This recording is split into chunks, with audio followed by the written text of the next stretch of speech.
The Book of Genesis. Genesis chapter 1.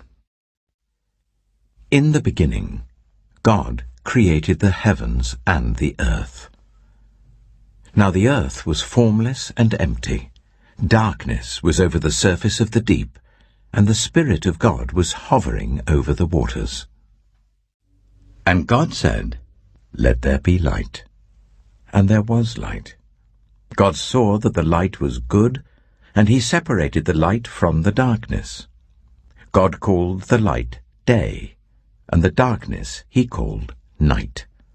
And there was evening and there was morning, the first day. And God said, "Let there be a vault between the waters to separate water from water." So God made the vault and separated the water under the vault from the water above it. And it was so. God called the vault sky. And there was evening and there was morning, the second day. And God said, "Let the water under the sky be gathered to one place, and let dry ground appear." And it was so. God called the dry ground land, and the gathered waters he called seas. And God saw that it was good. Then God said, "Let the land produce vegetation, seed-bearing plants, and trees on the land that bear fruit with seed in it, according to their various kinds." And it was so. The land produced vegetation, plants bearing seed according to their kinds, and trees bearing fruit with seed in it according to their kinds. And God saw that it was good. And there was evening and there was morning, the third day. And God said, "Let there be lights in the vault of the sky, to separate the day from the night, and let them serve as signs to mark sacred times and days and years. And let them be lights in the vault of the sky to give light on the earth." And it was so. God made two great lights, the greater light to govern the day, and the lesser light to govern the night. He also made the stars. God set them in the vault of the sky to give light on the earth, to govern the day and the night, and to separate light from darkness. And God saw that it was good. And there was evening, and there was morning, the fourth day.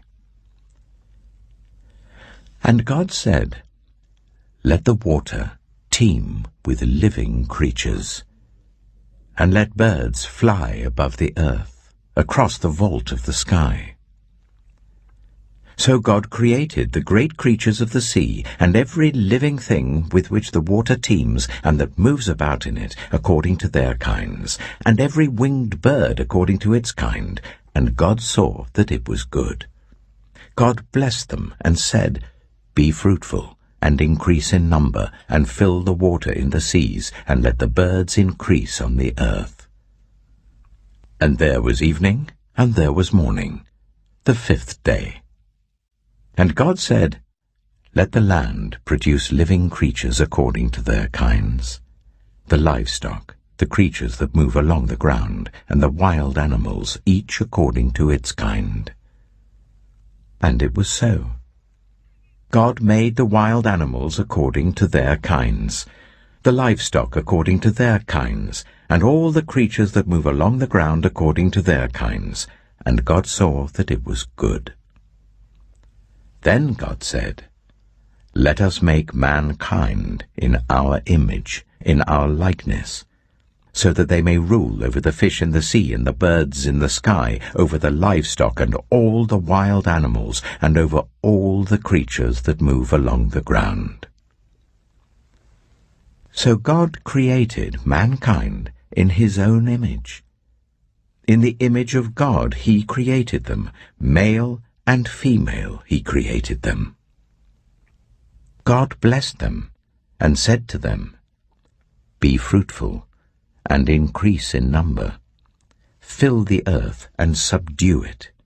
Rule over the fish in the sea and the birds in the sky, and over every living creature that moves on the ground. Then God said, I give you every seed-bearing plant on the face of the whole earth, and every tree that has fruit with seed in it.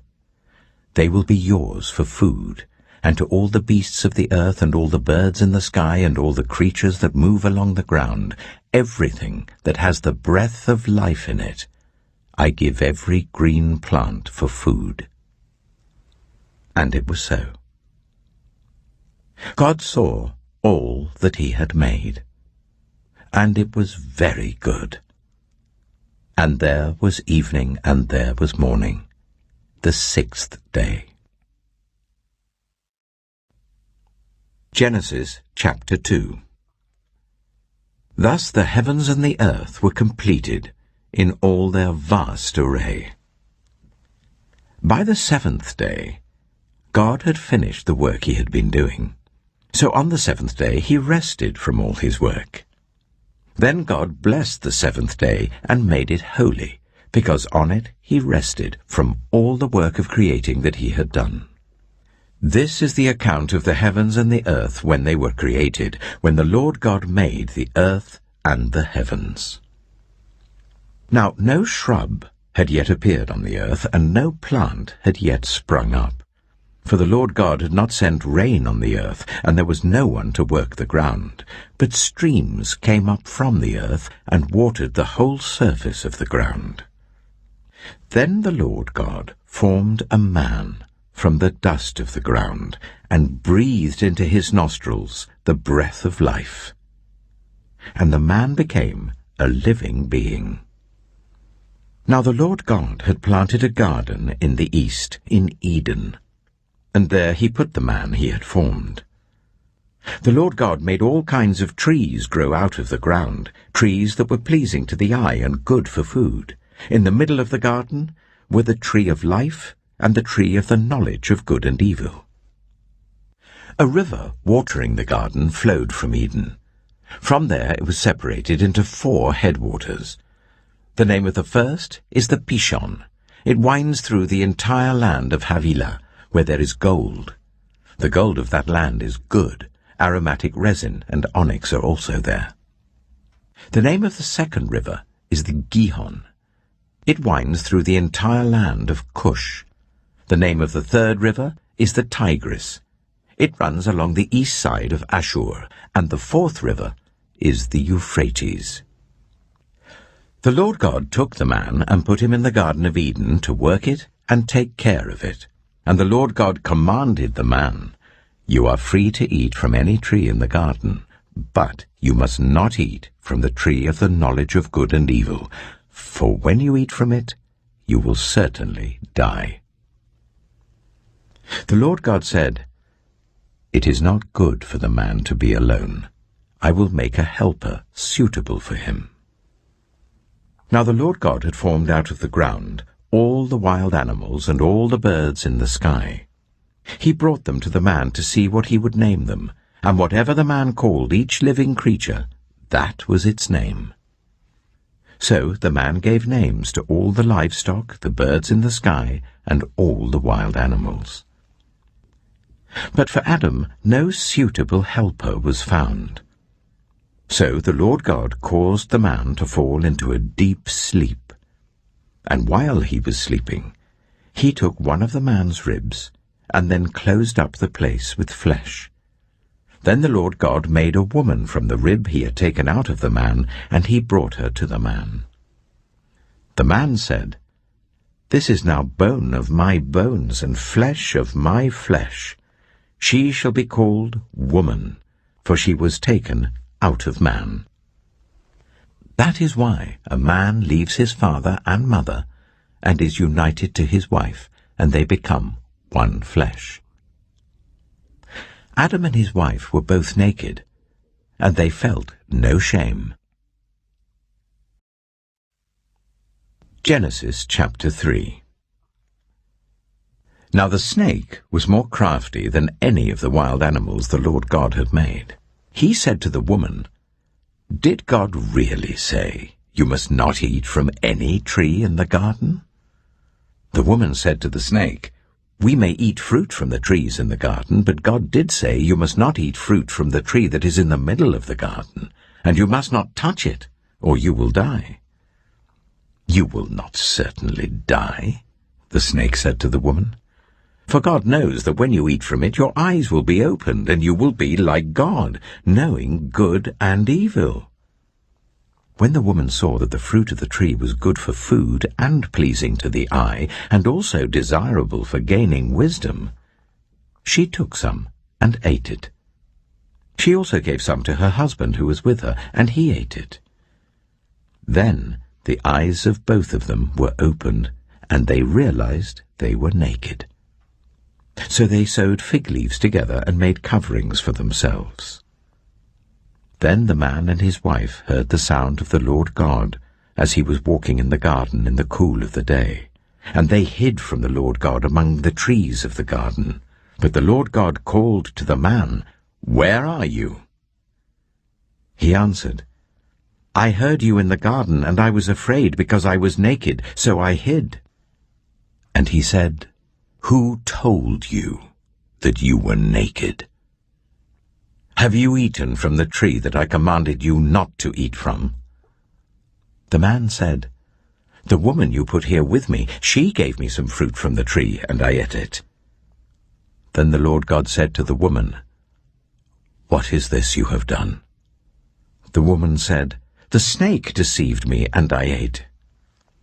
So the Lord God said to the snake, "Because you have done this, cursed are you above all livestock and all wild animals. You will crawl on your belly, and you will eat dust all the days of your life. And I will put enmity between you and the woman, and between your offspring and hers. He will crush your head, and you will strike his heel." To the woman he said, "I will make your pains in childbearing very severe. With painful labor you will give birth to children. Your desire will be for your husband, and he will rule over you." To Adam he said, "Because you listened to your wife, and ate fruit from the tree about which I commanded you, you must not eat from it. Cursed is the ground because of you. Through painful toil you will eat food from it all the days of your life. It will produce thorns and thistles for you, and you will eat the plants of the field. By the sweat of your brow you will eat your food, until you return to the ground, since from it you were taken. For dust you are, and to dust you will return." Adam named his wife Eve, because she would become the mother of all the living. The Lord God made garments of skin for Adam and his wife, and clothed them. And the Lord God said, "The man has now become like one of us, knowing good and evil. He must not be allowed to reach out his hand and take also from the tree of life and eat, and live forever." So the Lord God banished him from the Garden of Eden to work the ground from which he had been taken. After he drove the man out, he placed on the east side of the Garden of Eden cherubim and a flaming sword, flashing back and forth to guard the way to the tree of life. Genesis chapter 4. Adam made love to his wife Eve, and she became pregnant and gave birth to Cain. She said, "With the help of the Lord I have brought forth a man." Later she gave birth to his brother Abel. Now Abel kept flocks, and Cain worked the soil. In the course of time, Cain brought some of the fruits of the soil as an offering to the Lord. But Abel also brought an offering, fat portions from some of the firstborn of his flock. The Lord looked with favor on Abel and his offering, but on Cain and his offering he did not look with favor. So Cain was very angry, and his face was downcast. Then the Lord said to Cain, "Why are you angry? Why is your face downcast? If you do what is right, will you not be accepted? But if you do not do what is right, sin is crouching at your door. It desires to have you, but you must rule over it. Now Cain said to his brother Abel, "Let's go out to the field." While they were in the field, Cain attacked his brother Abel and killed him. Then the Lord said to Cain, "Where is your brother Abel?" "I don't know," he replied. "Am I my brother's keeper?" The Lord said, "What have you done? Listen, your brother's blood cries out to me from the ground. Now you are under a curse and driven from the ground, which opened its mouth to receive your brother's blood from your hand. When you work the ground, it will no longer yield its crops for you. You will be a restless wanderer on the earth."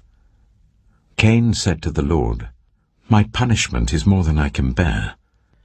Today you are driving me from the land, and I will be hidden from your presence. I will be a restless wanderer on the earth, and whoever finds me will kill me." But the Lord said to him, "Not so. Anyone who kills Cain will suffer vengeance 7 times over." Then the Lord put a mark on Cain, so that no one who found him would kill him. So Cain went out from the Lord's presence and lived in the land of Nod, east of Eden. Cain made love to his wife, and she became pregnant and gave birth to Enoch. Cain was then building a city, and he named it after his son Enoch. To Enoch was born Irad, and Irad was the father of Mehujael, and Mehujael was the father of Methusael, and Methusael was the father of Lamech. Lamech married 2 women, one named Ada and the other Zillah. Ada gave birth to Jabal. He was the father of those who live in tents and raise livestock. His brother's name was Jubal. He was the father of all who play stringed instruments and pipes. Zillah also had a son, Tubal-Cain, who forged all kinds of tools out of bronze and iron. Tubal-Cain's sister was Naamah. Lamech said to his wives, "Ada and Zillah, listen to me. Wives of Lamech, hear my words. I have killed a man for wounding me, a young man for injuring me. If Cain is avenged 7 times, then Lamech 77 times. Adam made love to his wife again, and she gave birth to a son and named him Seth, saying, "God has granted me another child in place of Abel, since Cain killed him." Seth also had a son, and he named him Enosh. At that time, people began to call on the name of the Lord. Genesis chapter 5. This is the written account of Adam's family line.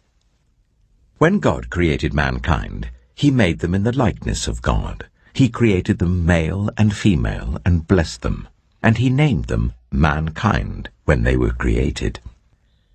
When Adam had lived 130 years, he had a son in his own likeness, in his own image, and he named him Seth. After Seth was born, Adam lived 800 years and had other sons and daughters. Altogether, Adam lived a total of 930 years, and then he died. When Seth had lived 105 years, he became the father of Enosh. After he became the father of Enosh, Seth lived 807 years and had other sons and daughters.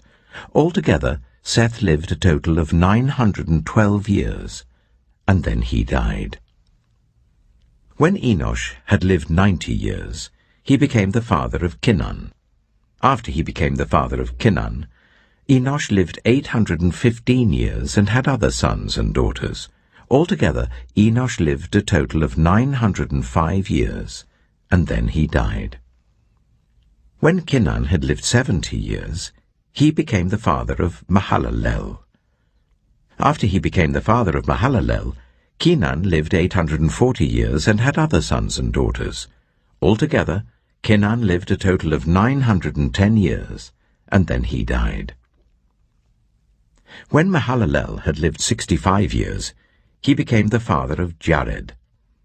After he became the father of Jared, Mahalalel lived 830 years and had other sons and daughters.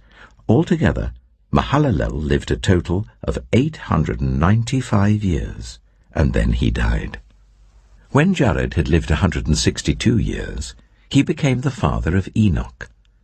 After he became the father of Enoch, Jared lived 800 years and had other sons and daughters. Altogether, Jared lived a total of 962 years, and then he died. When Enoch had lived 65 years, he became the father of Methuselah. After he became the father of Methuselah, Enoch walked faithfully with God 300 years and had other sons and daughters. Altogether, Enoch lived a total of 365 years. Enoch walked faithfully with God. Then he was no more, because God took him away. When Methuselah had lived 187 years, he became the father of Lamech. After he became the father of Lamech, Methuselah lived 782 years and had other sons and daughters. Altogether, Methuselah lived a total of 969 years, and then he died. When Lamech had lived 182 years, he had a son. He named him Noah, and said, "He will comfort us in the labor and painful toil of our hands, caused by the ground the Lord has cursed." After Noah was born, Lamech lived 595 years and had other sons and daughters. Altogether, Lamech lived a total of 777 years, and then he died. After Noah was 500 years old, he became the father of Shem, Ham, and Japheth. Genesis chapter 6. When human beings began to increase in number on the earth, and daughters were born to them, the sons of God saw that the daughters of humans were beautiful, and they married any of them they chose. Then the Lord said, "My spirit will not contend with humans forever, for they are mortal. Their days will be 120 years. The Nephilim were on the earth in those days, and also afterward, when the sons of God went to the daughters of humans and had children by them. They were the heroes of old, men of renown. The Lord saw how great the wickedness of the human race had become on the earth, and that every inclination of the thoughts of the human heart was only evil all the time. The Lord regretted that he had made human beings on the earth, and his heart was deeply troubled. So the Lord said, "I will wipe from the face of the earth the human race I have created, and with them the animals, the birds, and the creatures that move along the ground, for I regret that I have made them." But Noah found favor in the eyes of the Lord. This is the account of Noah and his family. Noah was a righteous man, blameless among the people of his time, and he walked faithfully with God. Noah had 3 sons, Shem, Ham, and Japheth. Now the earth was corrupt in God's sight, and was full of violence. God saw how corrupt the earth had become, for all the people on the earth had corrupted their ways. So God said to Noah, "I am going to put an end to all people, for the earth is filled with violence because of them. I am surely going to destroy both them and the earth. So make yourself an ark of cypress wood, make rooms in it, and coat it with pitch inside and out. This is how you are to build it. The ark is to be 300 cubits long, 50 cubits wide, and 30 cubits high. Make a roof for it, leaving below the roof an opening 1 cubit high all around. Put a door in the side of the ark, and make lower, middle, and upper decks. I am going to bring flood waters on the earth to destroy all life under the heavens, every creature that has the breath of life in it. Everything on earth will perish. But I will establish my covenant with you, and you will enter the ark, you and your sons and your wife and your sons' wives with you. You are to bring into the ark 2 of all living creatures, male and female, to keep them alive with you, 2 of every kind of bird, of every kind of animal, and of every kind of creature that moves along the ground will come to you to be kept alive.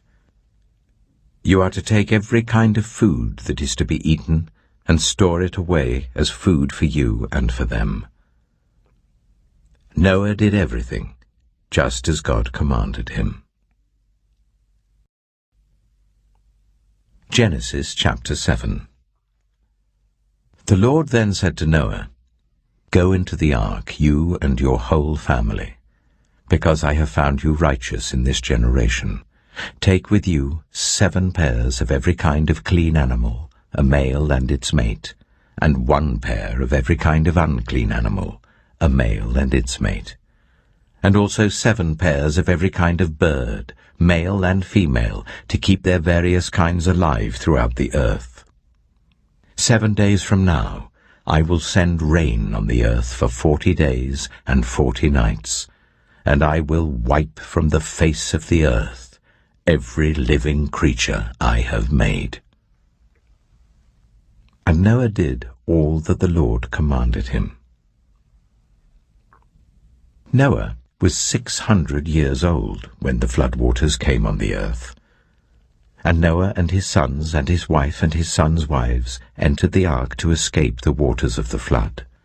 Pairs of clean and unclean animals, of birds and of all the creatures that move along the ground, male and female, came to Noah and entered the ark, as God had commanded Noah.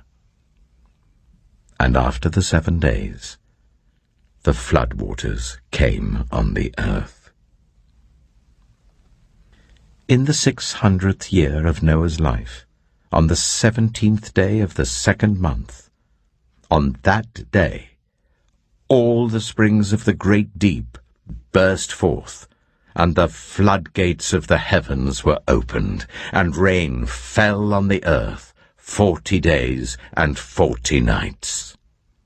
On that very day, Noah and his sons, Shem, Ham, and Japheth, together with his wife and the wives of his 3 sons, entered the ark. They had with them every wild animal according to its kind, all livestock according to their kinds, every creature that moves along the ground according to its kind, and every bird according to its kind, everything with wings. Pairs of all creatures that have the breath of life in them came to Noah and entered the ark. The animals going in were male and female of every living thing, as God had commanded Noah. Then the Lord shut him in. For 40 days the flood kept coming on the earth. And as the waters increased, they lifted the ark high above the earth. The waters rose and increased greatly on the earth, and the ark floated on the surface of the water. They rose greatly on the earth, and all the high mountains under the entire heavens were covered. The waters rose and covered the mountains to a depth of more than 15 cubits. Every living thing that moved on land perished.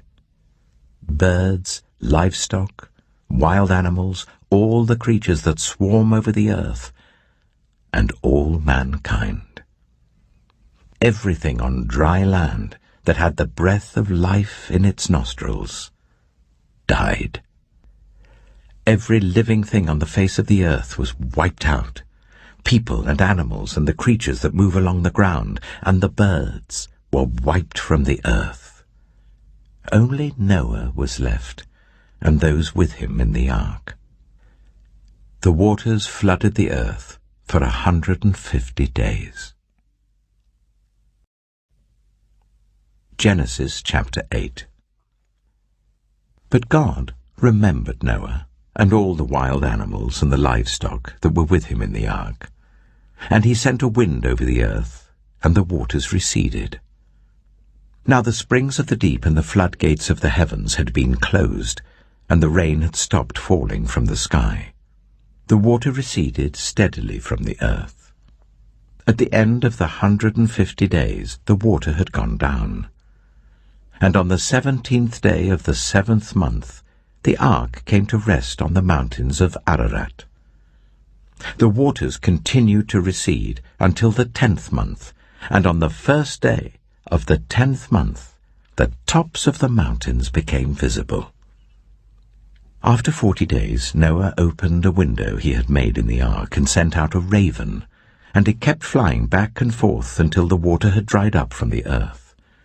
Then he sent out a dove to see if the water had receded from the surface of the ground. But the dove could find nowhere to perch because there was water over all the surface of the earth. So it returned to Noah in the ark. He reached out his hand and took the dove and brought it back to himself in the ark. He waited 7 more days and again sent out the dove from the ark. When the dove returned to him in the evening, there in its beak was a freshly plucked olive leaf. Then Noah knew that the water had receded from the earth. He waited 7 more days and sent the dove out again, but this time it did not return to him. By the first day of the 1st month of Noah's 601st year, the water had dried up from the earth. Noah then removed the covering from the ark and saw that the surface of the ground was dry. By the 27th day of the 2nd month, the earth was completely dry. Then God said to Noah, "Come out of the ark, you and your wife and your sons and their wives. Bring out every kind of living creature that is with you, the birds, the animals, and all the creatures that move along the ground, so they can multiply on the earth and be fruitful and increase in number on it."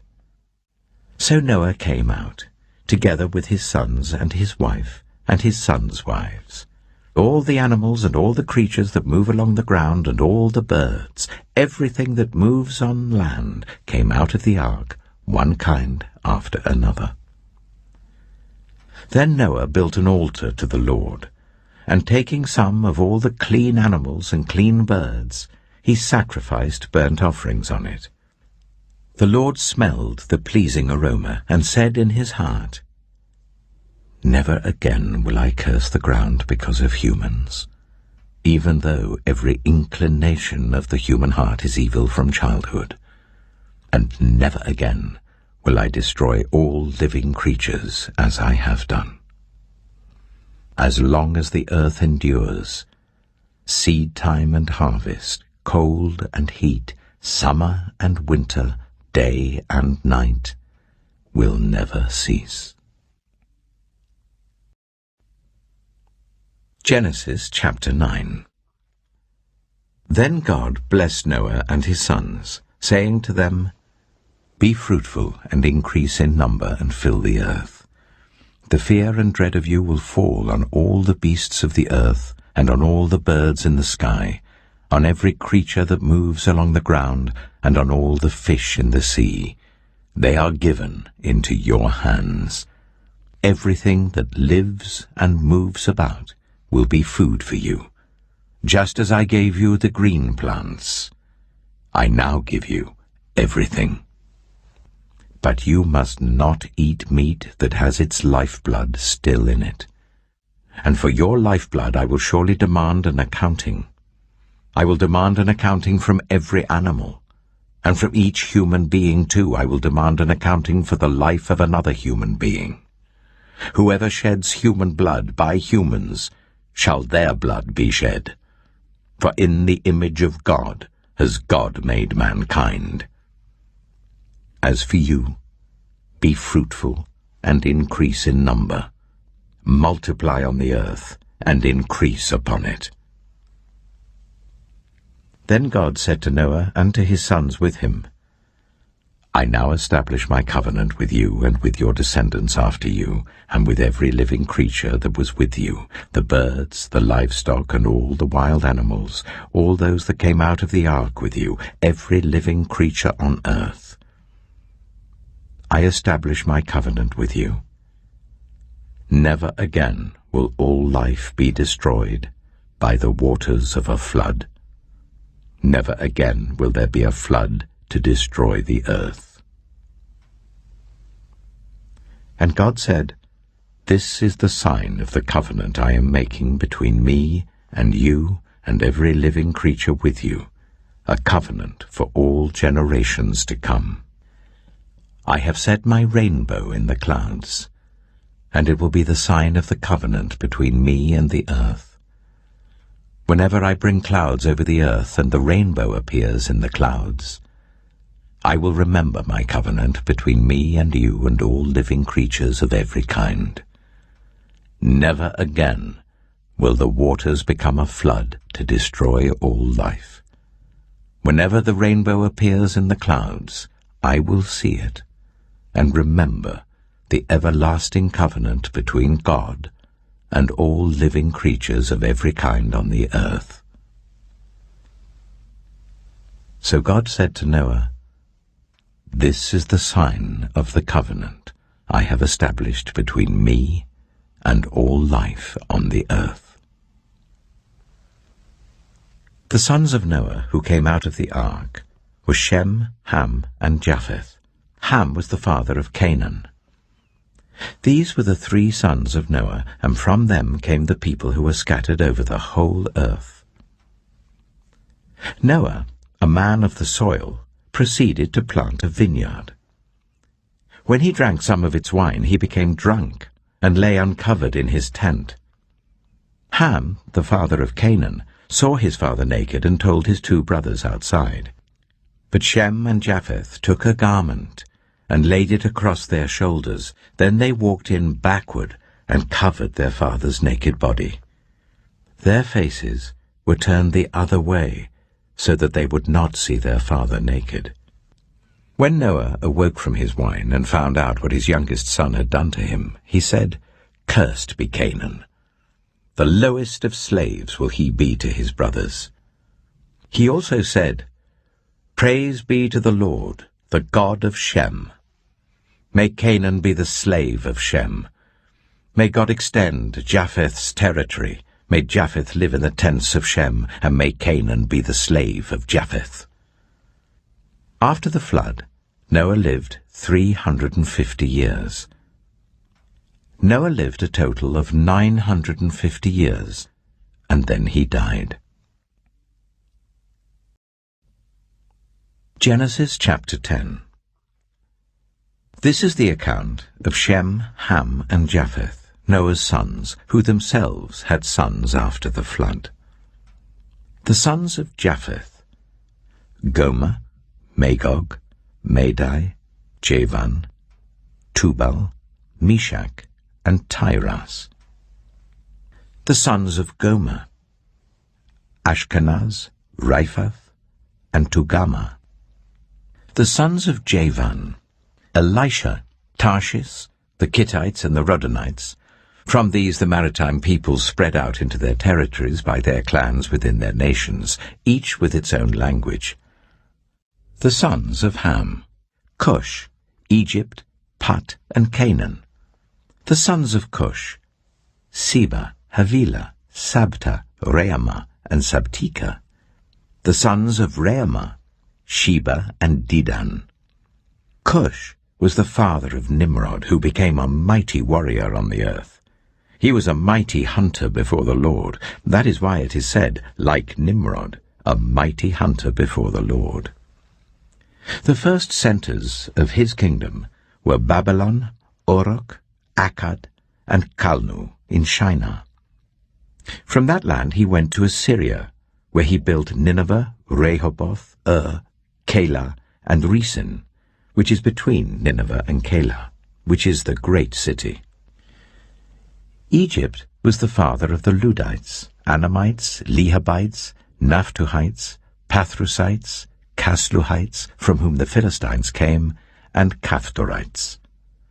Canaan was the father of Sidon his firstborn, and of the Hittites, Jebusites, Amorites, Girgashites, Hivites, Archites, Sinites, Arvadites, Zemarites, and Hamathites.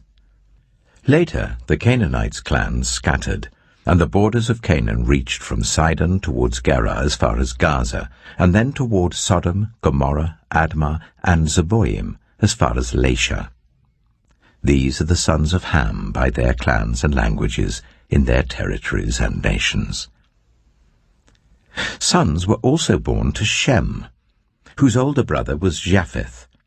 Shem was the ancestor of all the sons of Eber. The sons of Shem: Elam, Ashur, Arphaxad, Lud, and Aram. The sons of Aram: Az, Hul, Gether, and Meshech. Arphaxad was the father of Shelah, and Shelah the father of Eber. 2 sons were born to Eber. One was named Peleg, because in his time the earth was divided. His brother was named Joktan. Joktan was the father of Almodad, Sheleph, Hazamepheth, Jirah, Hadoram, Uzal, Dilah, Obal, Abimael, Sheba, Ophir, Havilah, and Jobab. All these were sons of Joktan. The region where they lived stretched from Mesha towards Sephah in the eastern hill country. These are the sons of Shem by their clans and languages, in their territories and nations. These are the clans of Noah's sons, according to their lines of descent within their nations. From these the nations spread out over the earth after the flood.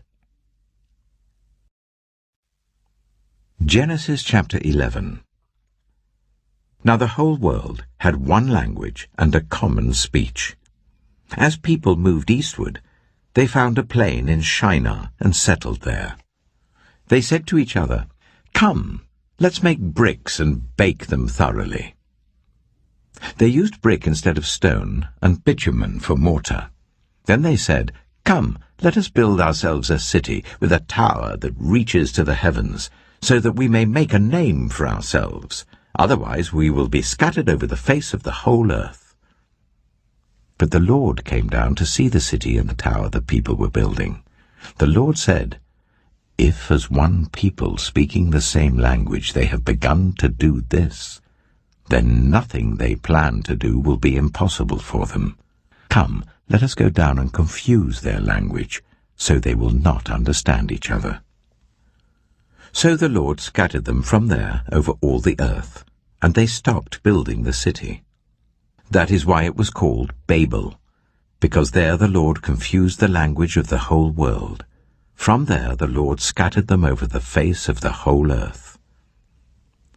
This is the account of Shem's family line.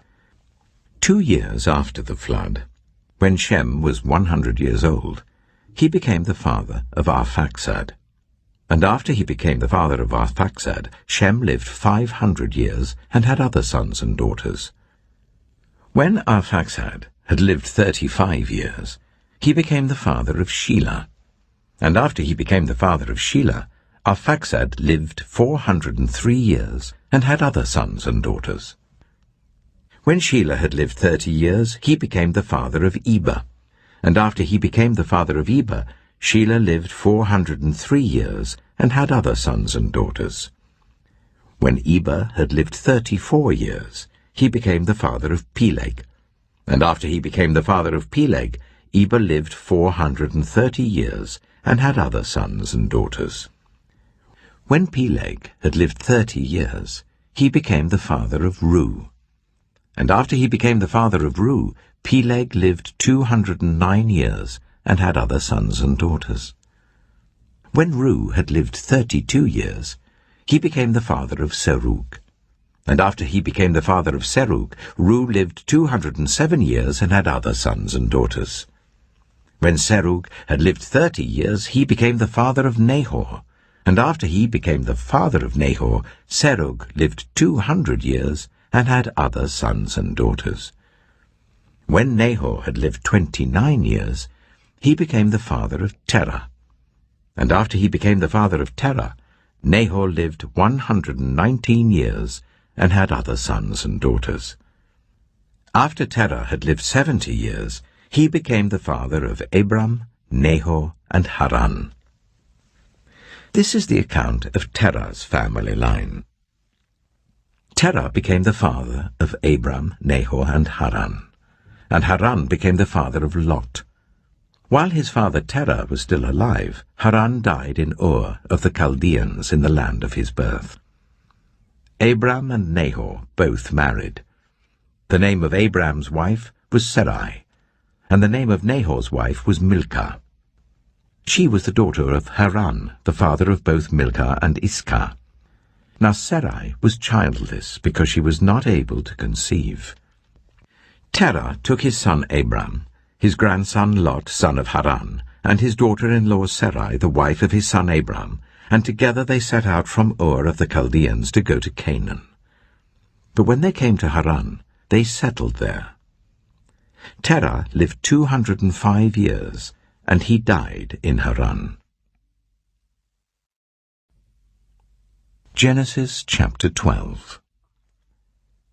The Lord had said to Abram, "Go from your country, your people and your father's household, to the land I will show you.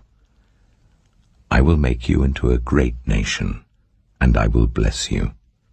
I will make your name great, and you will be a blessing. I will bless those who bless you, and whoever curses you I will curse, and all peoples on earth will be blessed through you." So Abram went as the Lord had told him, and Lot went with him. Abram was 75 years old when he set out from Haran.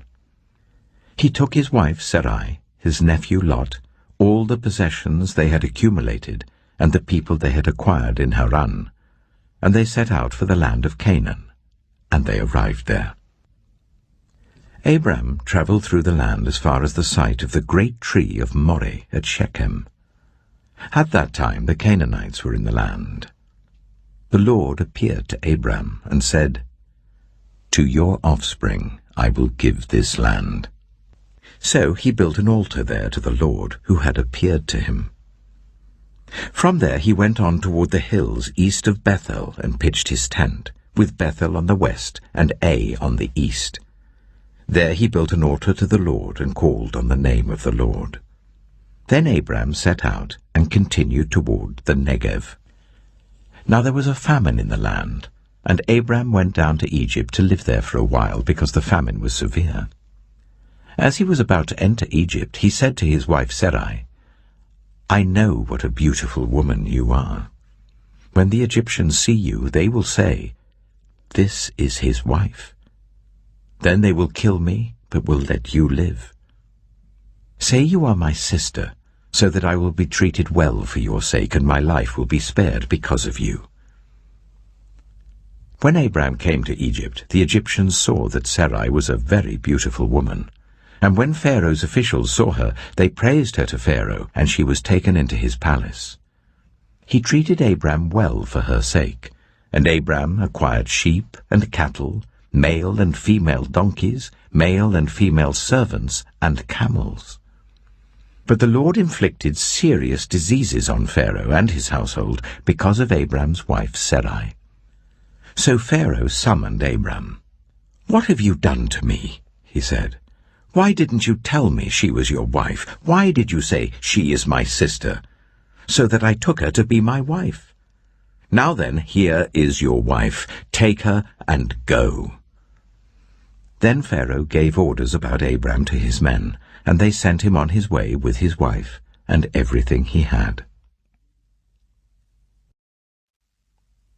Genesis chapter 13. So Abram went up from Egypt to the Negev with his wife and everything he had, and Lot went with him.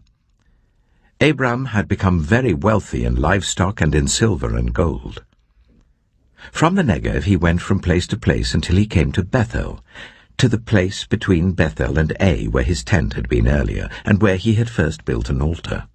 There Abram called on the name of the Lord. Now Lot, who was moving about with Abram, also had flocks and herds and tents. But the land could not support them while they stayed together, for their possessions were so great that they were not able to stay together.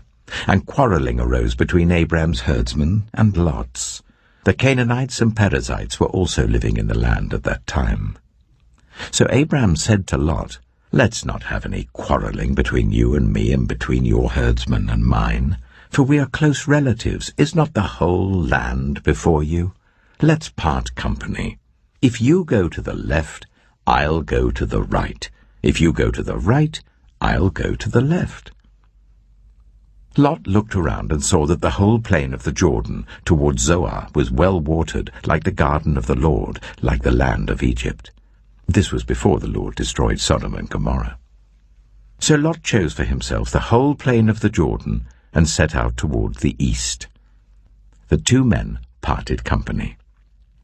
Abram lived in the land of Canaan, while Lot lived among the cities of the plain and pitched his tents near Sodom. Now the people of Sodom were wicked and were sinning greatly against the Lord. The Lord said to Abram, after Lot had parted from him, "Look around from where you are to the north and south, to the east and west. All the land that you see, I will give to you and your offspring forever. I will make your offspring like the dust of the earth, so that if anyone could count the dust, then your offspring could be counted. Go, walk through the length and breadth of the land, for I am giving it to you." So Abram went to live near the great trees of Mamre at Hebron, where he pitched his tents. There he built an altar to the Lord. Genesis chapter 14. At the time when Amraphel was king of Shinar, Arioch, king of Elasah, Kedorlaomer, king of Elam, and Tidal, king of Goyim, these kings went to war against Bera, king of Sodom, Bersha, king of Gomorrah, Shinab, king of Admah, Shemeba, king of Zeboim, and the king of Bela, that is Zoar. All these latter kings joined forces in the valley of Siddim, that is the Dead Sea Valley. For 12 years they had been subject to Kedorlaomer, but in the 13th year they rebelled. In the 14th year, Kedorlaomer and the kings allied with him went out and defeated the Rephaites in Ashtaroth-Karnaim, the Zuzites in Ham, the Emites in Sheva, Kiriathaim, and the Horites in the hill country of Seir as far as El-Paran, near the desert. Then they turned back and went to En-Mishvat, that is Kadesh, and they conquered the whole territory of the Amalekites, as well as the Amorites who were living in Hazazon-Tamar. Then the king of Sodom, the king of Gomorrah, the king of Admah, the king of Zeboim, and the king of Bela, that is Zoar, marched out and drew up their battle lines in the valley of Siddim against Kedorlaomer, king of Elam, Tidal, king of Goim, Amraphel, king of Shinar, and Arioch, king of Elasah, 4 kings against 5. Now the valley of Siddim was full of tar pits, and when the kings of Sodom and Gomorrah fled, some of the men fell into them, and the rest fled to the hills. The 4 kings seized all the goods of Sodom and Gomorrah and all their food. Then they went away.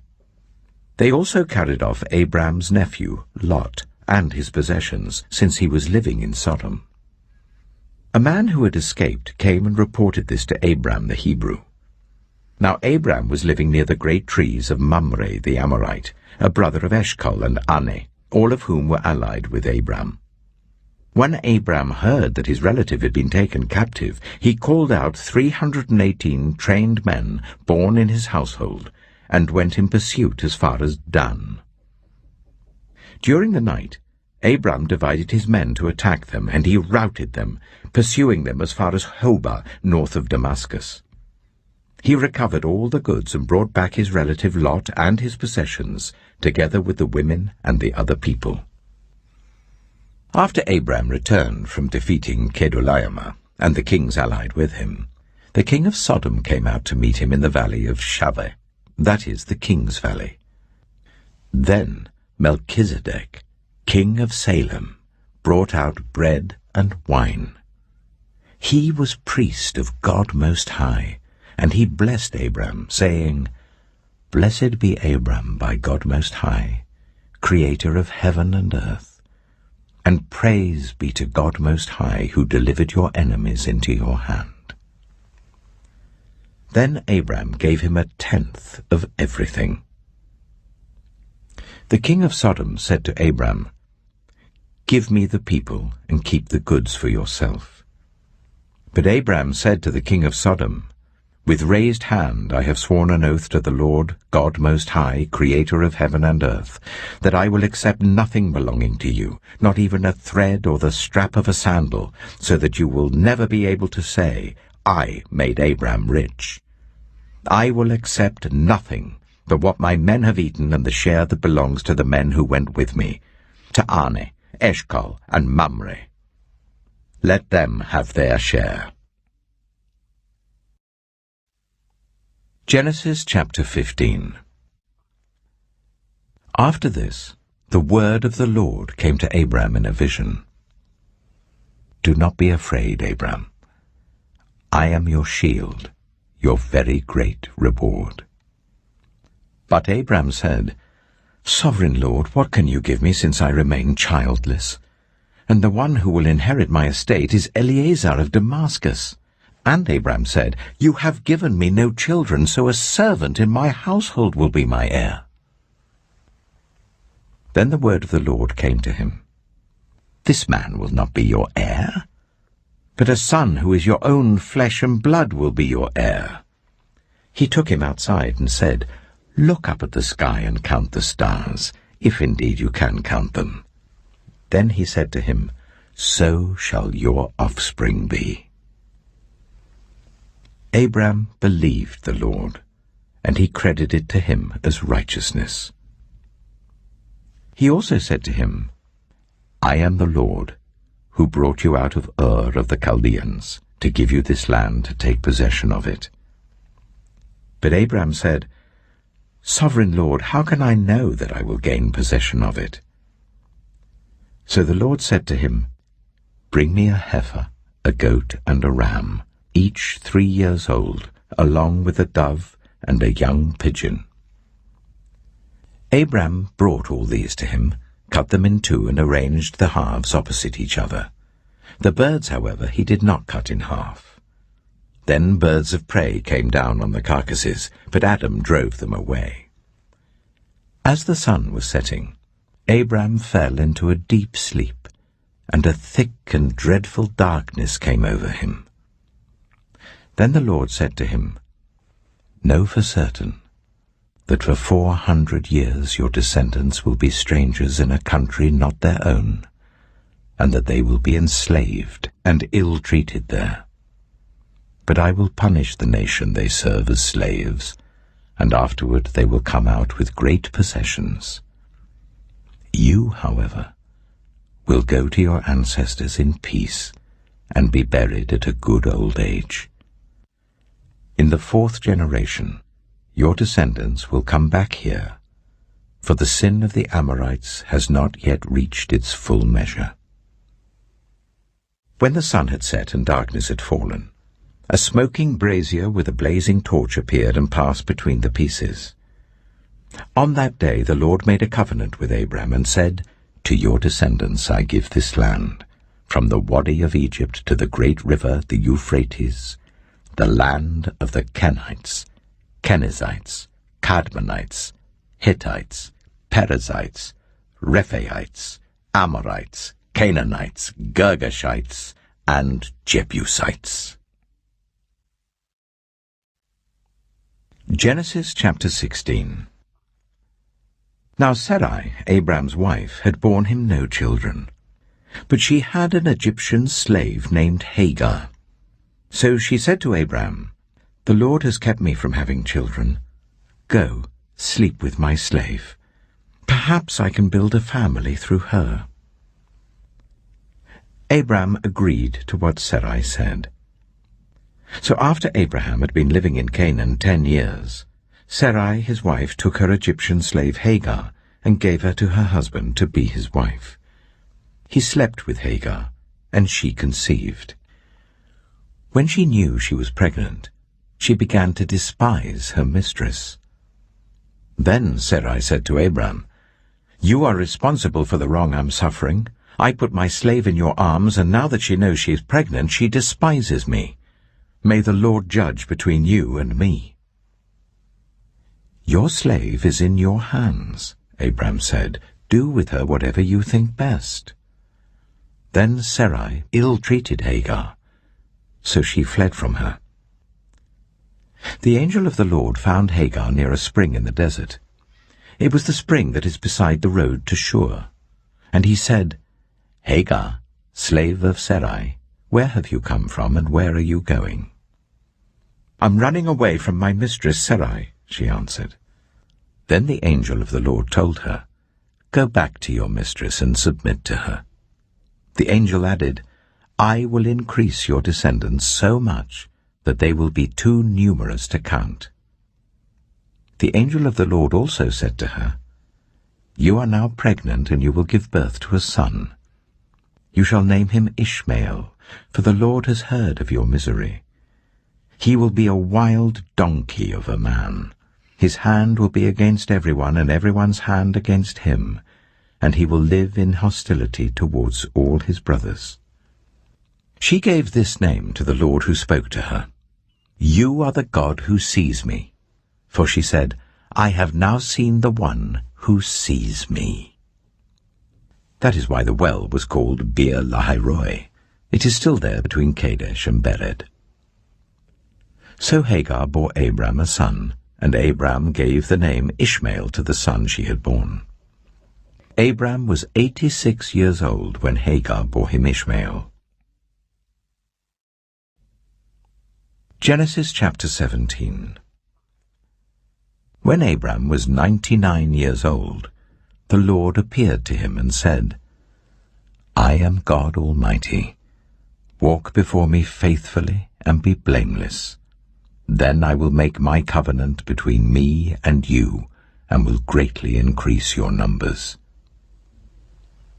Abram fell face down, and God said to him, "As for me, this is my covenant with you. You will be the father of many nations. No longer will you be called Abram. Your name will be Abraham. For I have made you a father of many nations. I will make you very fruitful. I will make nations of you, and kings will come from you. I will establish my covenant as an everlasting covenant between me and you and your descendants after you for the generations to come, to be your God and the God of your descendants after you. The whole land of Canaan, where you now reside as a foreigner, I will give as an everlasting possession to you and your descendants after you, and I will be their God." Then God said to Abraham, "As for you, you must keep my covenant, you and your descendants after you for the generations to come. This is my covenant with you and your descendants after you, the covenant you are to keep. Every male among you shall be circumcised. You are to undergo circumcision, and it will be the sign of the covenant between me and you. For the generations to come, every male among you who is 8 days old must be circumcised, including those born in your household or bought with money from a foreigner. Those who are not your offspring, whether born in your household or bought with your money, they must be circumcised. My covenant in your flesh is to be an everlasting covenant. Any uncircumcised male who has not been circumcised in the flesh will be cut off from his people. He has broken my covenant."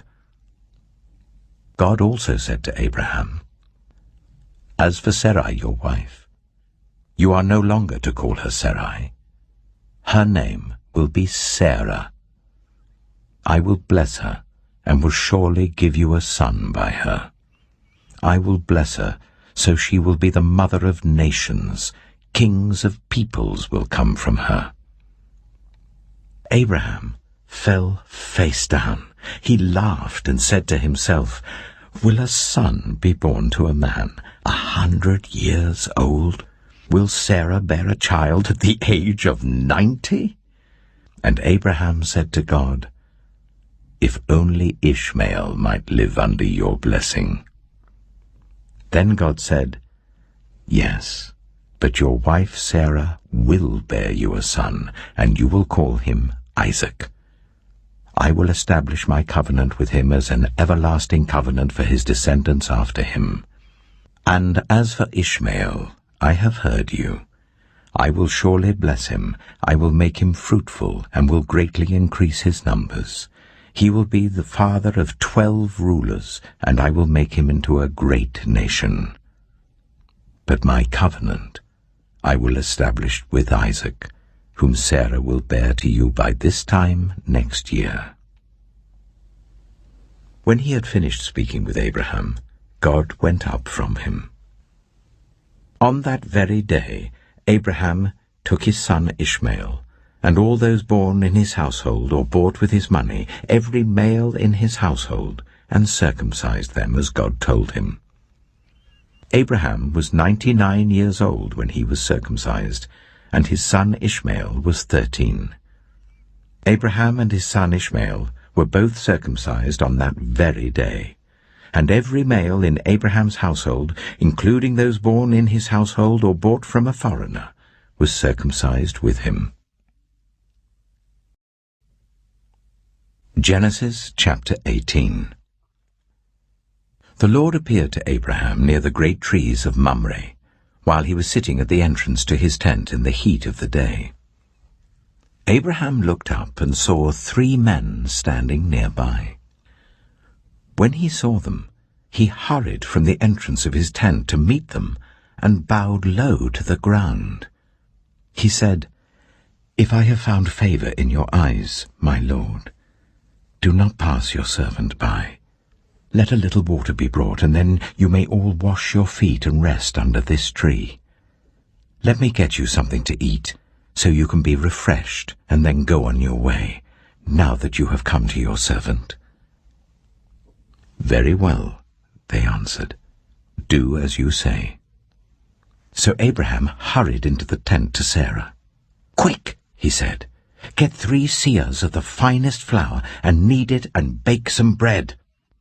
Then he ran to the herd and selected a choice, tender calf and gave it to a servant who hurried to prepare it. He then brought some curds and milk and the calf that had been prepared and set these before them. While they ate, he stood near them under a tree. Where is your wife Sarah? They asked him. There in the tent, he said.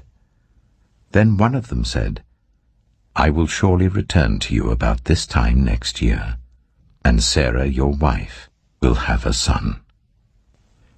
Now Sarah was listening at the entrance to the tent, which was behind him. Abraham and Sarah were already very old, and Sarah was past the age of childbearing.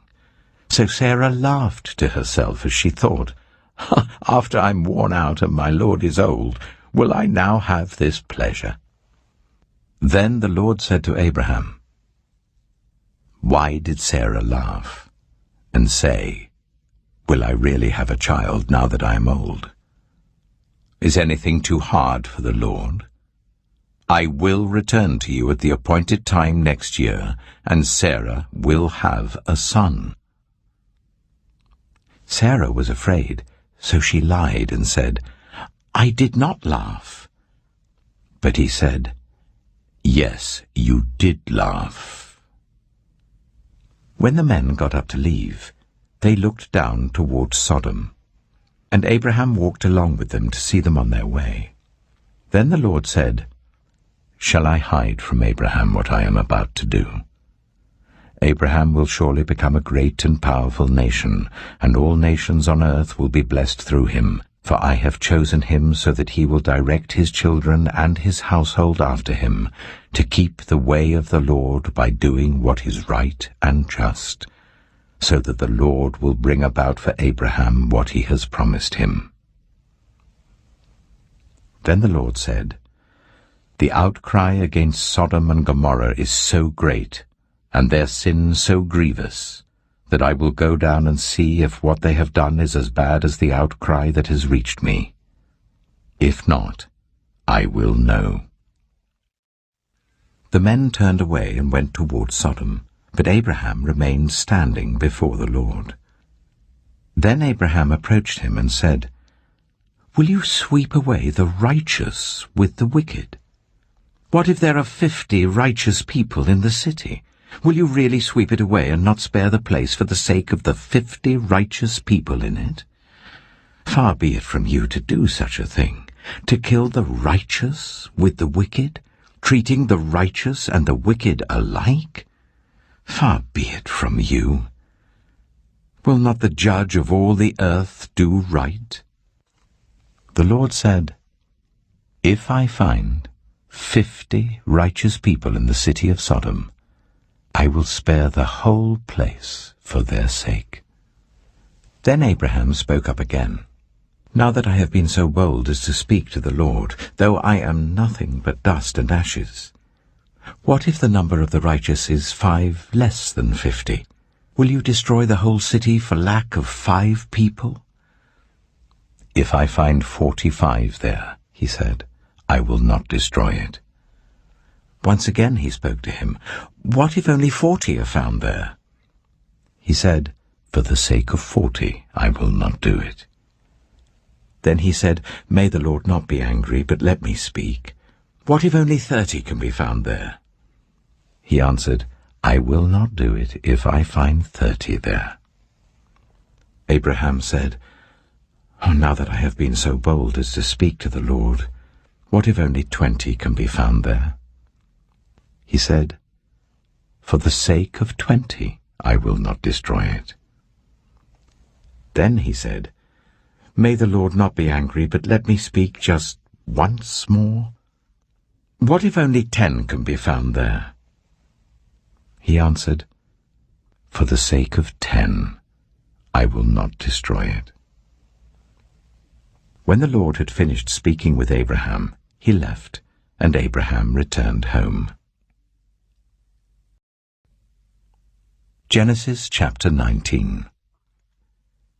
The 2 angels arrived at Sodom in the evening, and Lot was sitting in the gateway of the city. When he saw them, he got up to meet them and bowed down with his face to the ground. "My lords," he said, "please turn aside to your servant's house. You can wash your feet and spend the night and then go on your way early in the morning." "No," they answered, "we will spend the night in the square."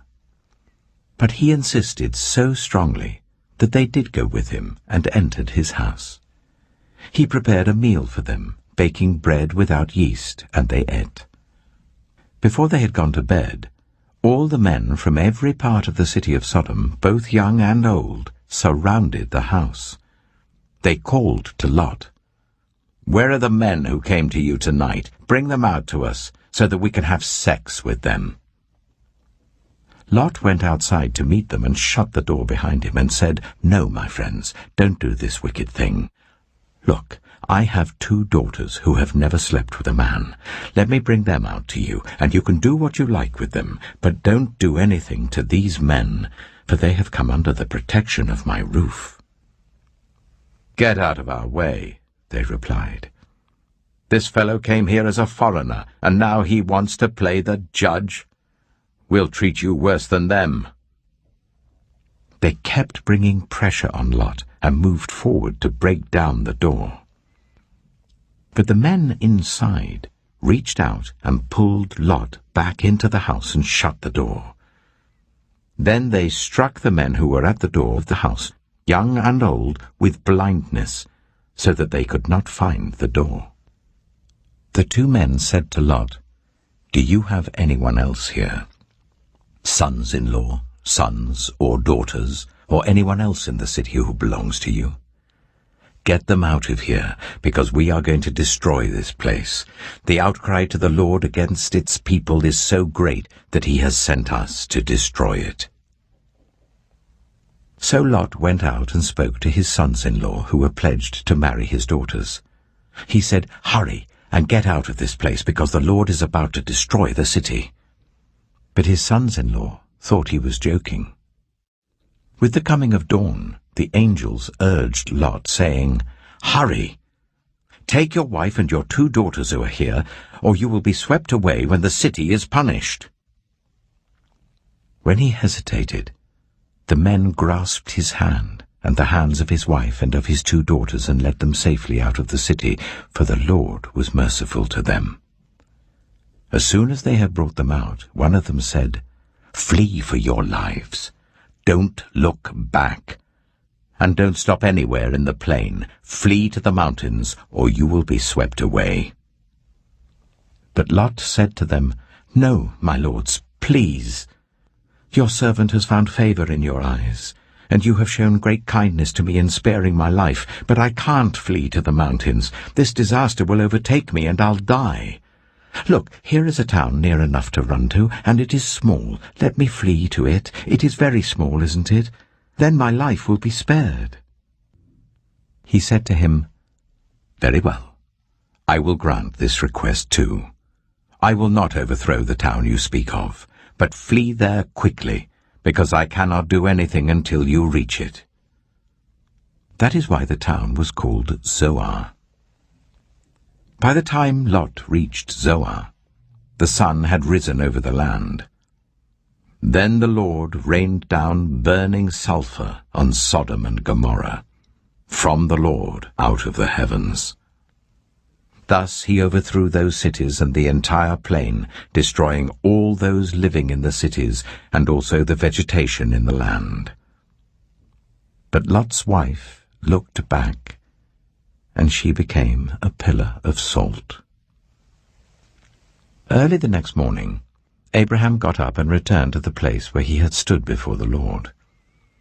He looked down toward Sodom and Gomorrah, toward all the land of the plain, and he saw dense smoke rising from the land like smoke from a furnace. So when God destroyed the cities of the plain, he remembered Abraham, and he brought Lot out of the catastrophe that overthrew the cities where Lot had lived. Lot and his 2 daughters left Zoar and settled in the mountains, for he was afraid to stay in Zoar. He and his 2 daughters lived in a cave. One day, the older daughter said to the younger, "Our father is old, and there is no man around here to give us children, as is the custom all over the earth. Let's get our father to drink wine, and then sleep with him and preserve our family line through our father." That night, they got their father to drink wine, and the older daughter went in and slept with him. He was not aware of it when she laid down or when she got up.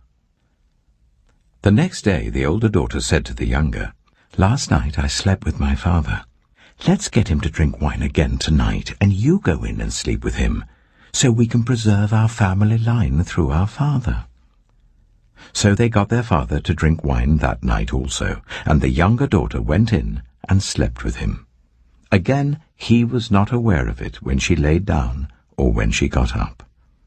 So both of Lot's daughters became pregnant by their father. The older daughter had a son, and she named him Moab. He is the father of the Moabites of today. The younger daughter also had a son, and she named him Ben-Ami.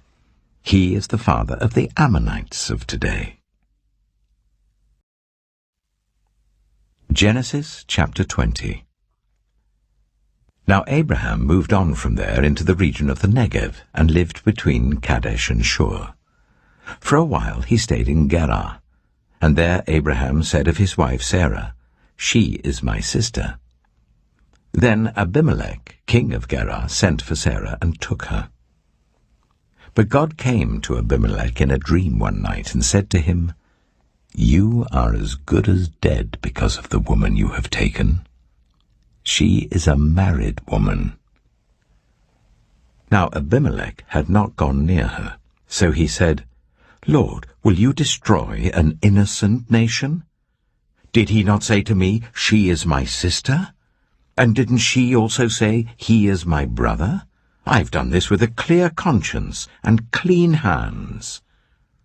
Then God said to him in the dream, "Yes, I know you did this with a clear conscience, and so I have kept you from sinning against me. That is why I did not let you touch her. Now return the man's wife, for he is a prophet, and he will pray for you, and you will live. But if you do not return her, you may be sure that you and all who belong to you will die." Early the next morning, Abimelech summoned all his officials, and when he told them all that had happened, they were very much afraid. Then Abimelech called Abraham in and said, "What have you done to us? How have I wronged you that you have brought such guilt upon me and my kingdom? You have done things to me that should never be done." And Abimelech asked Abraham, "What was your reason for doing this?" Abraham replied, "I said to myself, there is surely no fear of God in this place, and they will kill me because of my wife. Besides, she really is my sister, the daughter of my father, though not of my mother, and she became my wife. And when God caused me to wander from my father's household, I said to her, 'This is how you can show your love to me. Everywhere we go, say of me, he is my brother.'" Then Abimelech brought sheep and cattle and male and female slaves and gave them to Abraham, and he returned Sarah, his wife, to him. And Abimelech said, "My land is before you. Live wherever you like."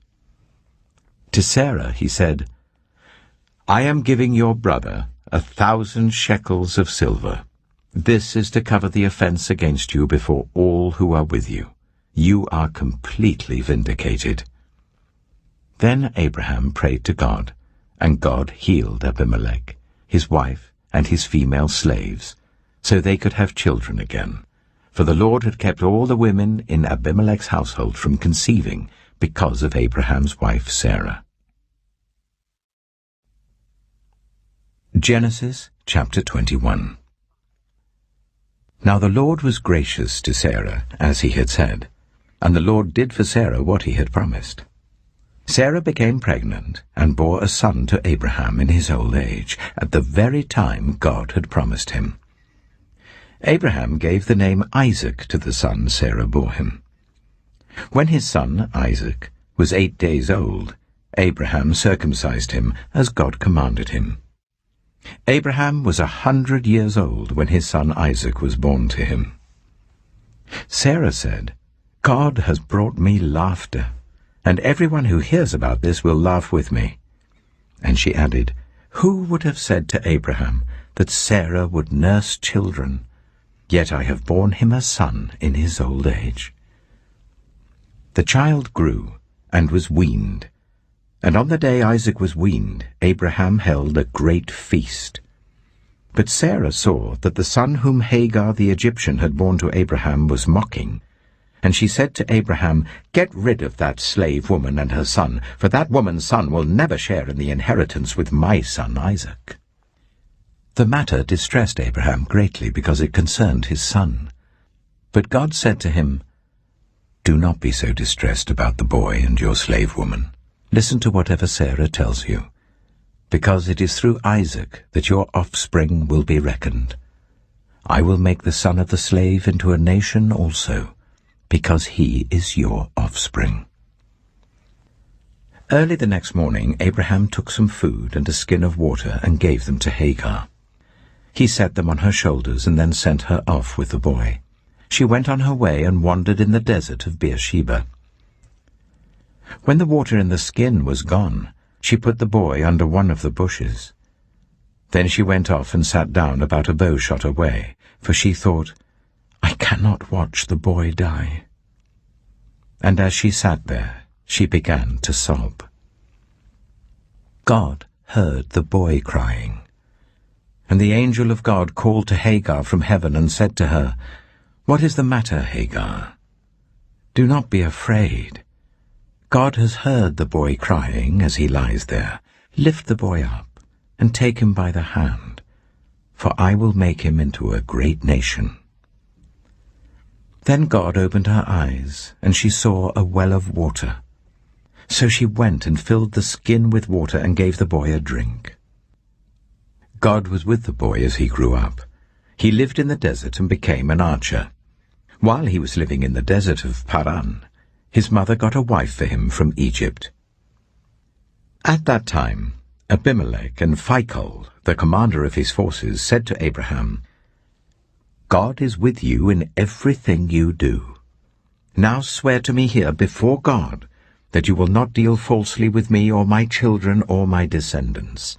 Show to me and the country where you now reside as a foreigner the same kindness I have shown to you."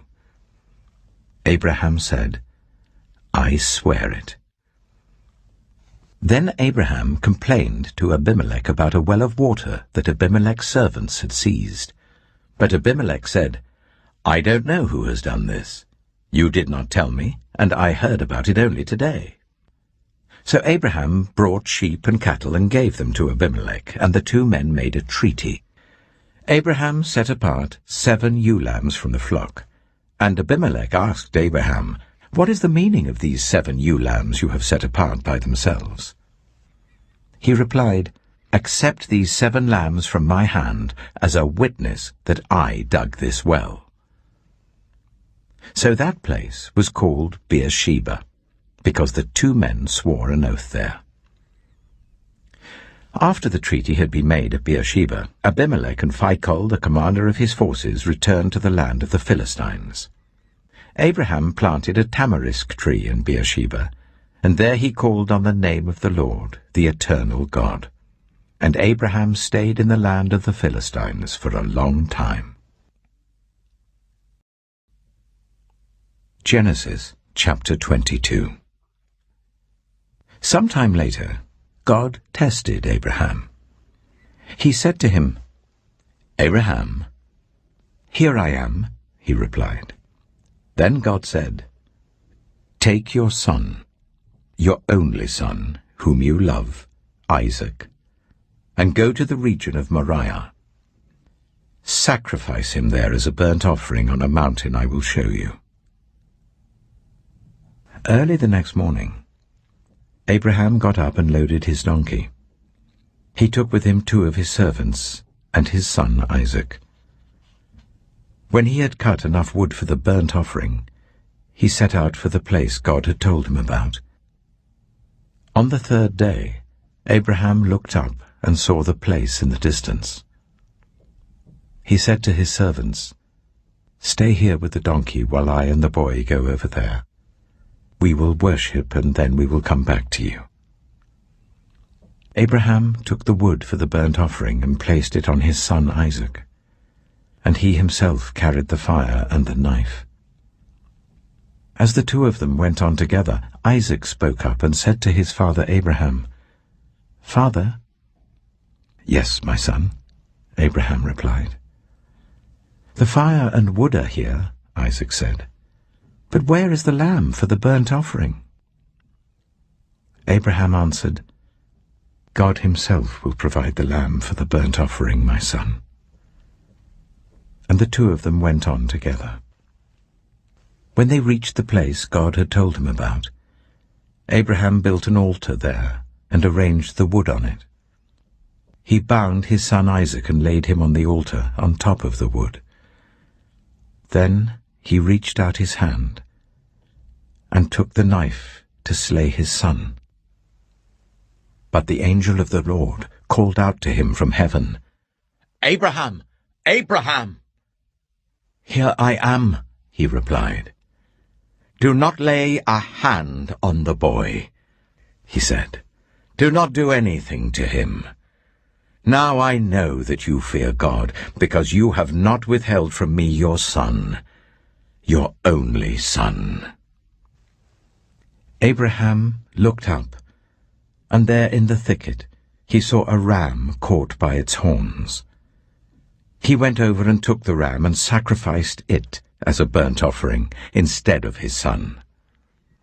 So Abraham called that place, "The Lord will provide," and to this day it is said, "On the mountain of the Lord it will be provided."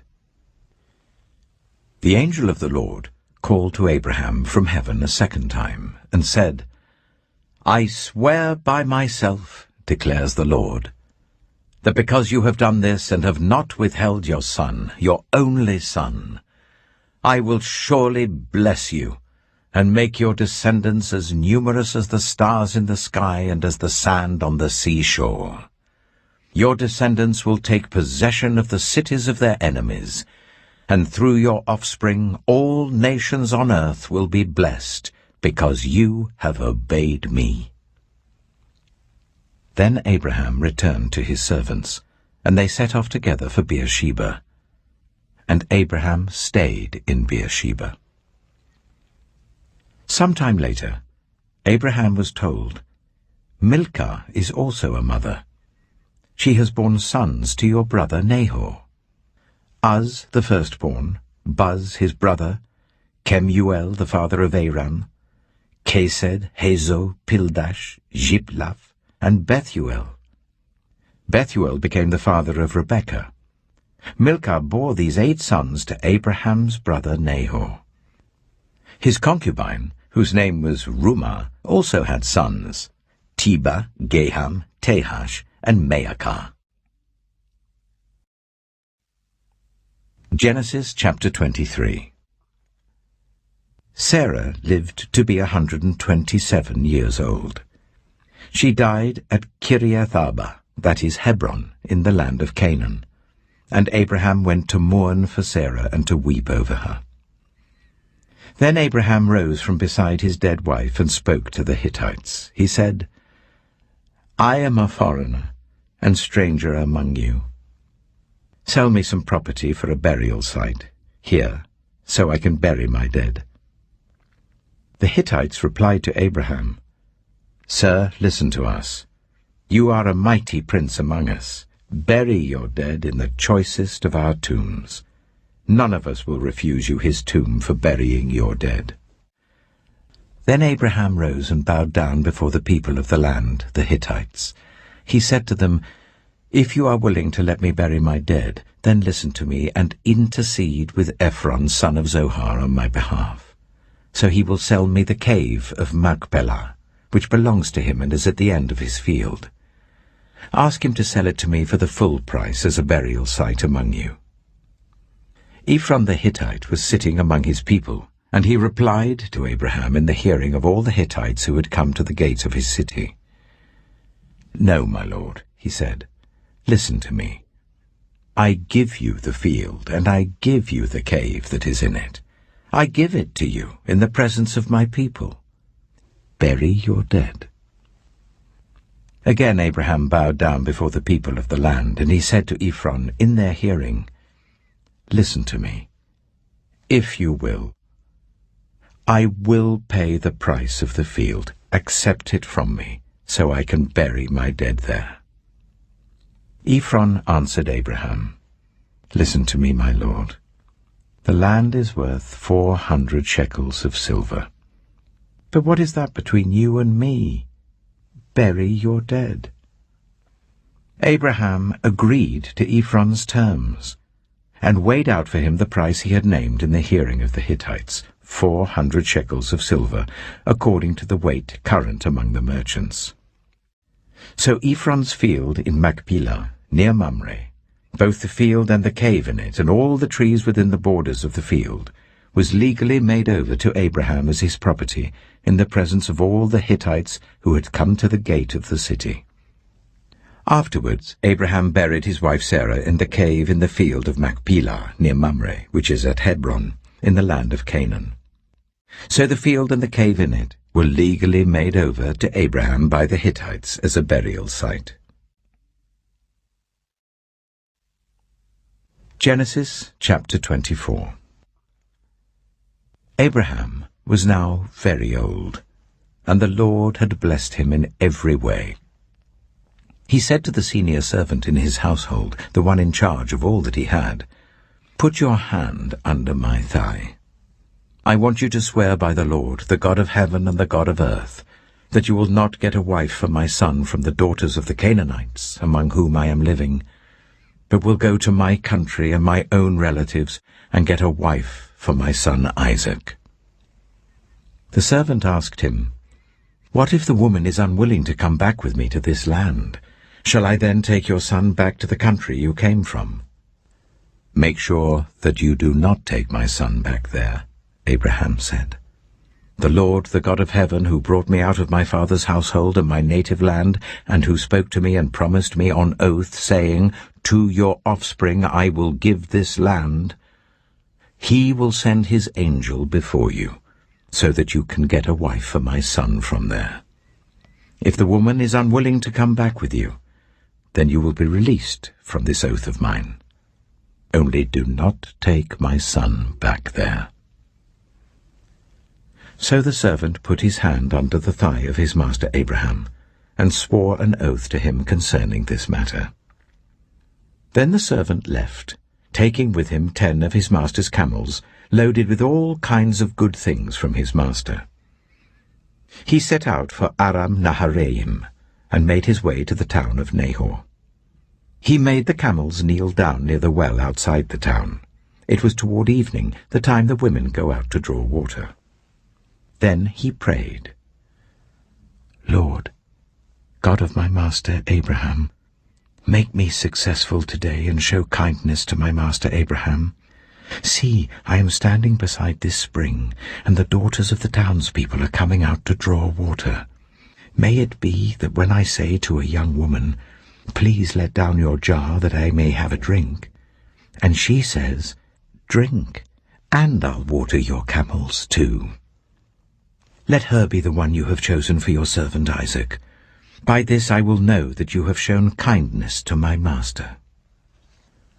Before he had finished praying, Rebekah came out with her jar on her shoulder. She was the daughter of Bethuel, son of Milcah, who was the wife of Abraham's brother Nahor. The woman was very beautiful, a virgin. No man had ever slept with her. She went down to the spring, filled her jar, and came up again. The servant hurried to meet her and said, "Oh, please, give me a little water from your jar." "Drink, my lord," she said, and quickly lowered the jar to her hands and gave him a drink.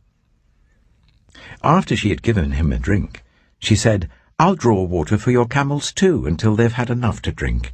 So she quickly emptied her jar into the trough, ran back to the well to draw more water, and drew enough for all his camels. Without saying a word, the man watched her closely to learn whether or not the Lord had made his journey successful. When the camels had finished drinking, the man took out a gold nose ring weighing a beaker and 2 gold bracelets weighing 10 shekels. Then he asked, "Whose daughter are you? Please tell me, is there room in your father's house for us to spend the night?" She answered him, "I am the daughter of Bethuel, the son that Milcah bore to Nahor." And she added, "We have plenty of straw and fodder, as well as room for you to spend the night." Then the man bowed down and worshipped the Lord, saying, "Praise be to the Lord, the God of my master Abraham, who has not abandoned his kindness and faithfulness to my master. As for me, the Lord has led me on the journey to the house of my master's relatives." The young woman ran and told her mother's household about these things. Now Rebekah had a brother named Laban, and he hurried out to the man at the spring. As soon as he had seen the nose ring and the bracelets on his sister's arms, and had heard Rebekah tell what the man had said to her, he went out to the man and found him standing by the camels near the spring. "Come, you who are blessed by the Lord," he said. "Why are you standing out here? I have prepared the house and a place for the camels." So the man went to the house, and the camels were unloaded.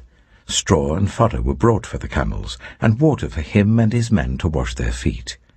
Then food was set before him. But he said, "I will not eat until I have told you what I have to say." "Then tell us," Laban said. So he said, "I am Abraham's servant. The Lord has blessed my master abundantly, and he has become wealthy.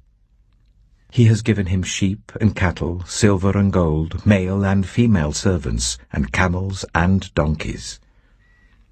My master's wife, Sarah, has borne him a son in her old age, and he has given him everything he owns. And my master made me swear an oath, and said, "You must not get a wife for my son from the daughters of the Canaanites in whose land I live, but go to my father's family, to my own clan, and get a wife for my son." Then I asked my master, "What if the woman will not come back with me?" He replied, "The Lord before whom I have walked faithfully will send his angel with you and make your journey a success, so that you can get a wife for my son, from my own clan and from my father's family. You will be released from my oath if, when you go to my clan, they refuse to give her to you. Then you will be released from my oath." When I came to the spring today, I said, "Lord, God of my master Abraham, if you will, please grant success to the journey on which I have come. See, I am standing beside this spring. If a young woman comes out to draw water, and I say to her, 'Please let me drink a little water from your jar,' and if she says to me, 'Drink, and I'll draw water for your camels too,' let her be the one the Lord has chosen for my master's son." Before I finished praying in my heart, Rebekah came out with her jar on her shoulder. She went down to the spring and drew water, and I said to her, "Please give me a drink." She quickly lowered her jar from her shoulder and said, "Drink, and I'll water your camels too." So I drank, and she watered the camels also. I asked her, "Whose daughter are you?" She said, "The daughter of Bethuel, son of Nahor, whom Milcah bore to him." Then I put the ring in her nose and the bracelets on her arms, and I bowed down and worshipped the Lord. I praised the Lord, the God of my master Abraham, who had led me on the right road to get the granddaughter of my master's brother for his son. Now, if you will show kindness and faithfulness to my master, tell me. And if not, tell me, so I may know which way to turn." Laban and Bethuel answered, "This is from the Lord. We can say nothing to you one way or the other. Here is Rebekah. Take her and go, and let her become the wife of your master's son, as the Lord has directed." When Abraham's servant heard what they said, he bowed down to the ground before the Lord. Then the servant brought out gold and silver jewelry and articles of clothing and gave them to Rebekah. He also gave costly gifts to her brother and to her mother. Then he and the men who were with him ate and drank and spent the night there. When they got up the next morning, he said, "Send me on my way to my master." But her brother and her mother replied, "Let the young woman remain with us 10 days or so, then you may go." But he said to them, "Do not detain me, now that the Lord has granted success to my journey. Send me on my way so I may go to my master." Then they said, "Let's call the young woman and ask her about it." So they called Rebekah and asked her, "Will you go with this man?" "I will go," she said. So they sent their sister Rebekah on her way, along with her nurse and Abraham's servant and his men. And they blessed Rebekah and said to her, "Our sister, may you increase to thousands upon thousands. May your offspring possess the cities of their enemies." Then Rebekah and her attendants got ready and mounted the camels and went back with the man. So the servant took Rebekah and left. Now Isaac had come from Beer Lahai-roi, for he was living in the Negev. He went out to the field one evening to meditate, and as he looked up, he saw camels approaching. Rebekah also looked up and saw Isaac. She got down from her camel and asked the servant, "Who is that man in the field coming to meet us?" "He is my master," the servant answered. So she took her veil and covered herself. Then the servant told Isaac all he had done. Isaac brought her into the tent of his mother Sarah, and he married Rebekah. So she became his wife, and he loved her. And Isaac was comforted after his mother's death. Genesis chapter 25. Abraham had taken another wife, whose name was Keturah. She bore him Zimran, Jokshan, Medan, Midian, Ishbak, and Shua. Jokshan was the father of Sheba and Dedan. The descendants of Dedan were the Ashurites and Letoshites and the Lumites. The sons of Midian were Ephah, Hanok, Abida, and Eldaah. All these were descendants of Keturah. Abraham left everything he owned to Isaac.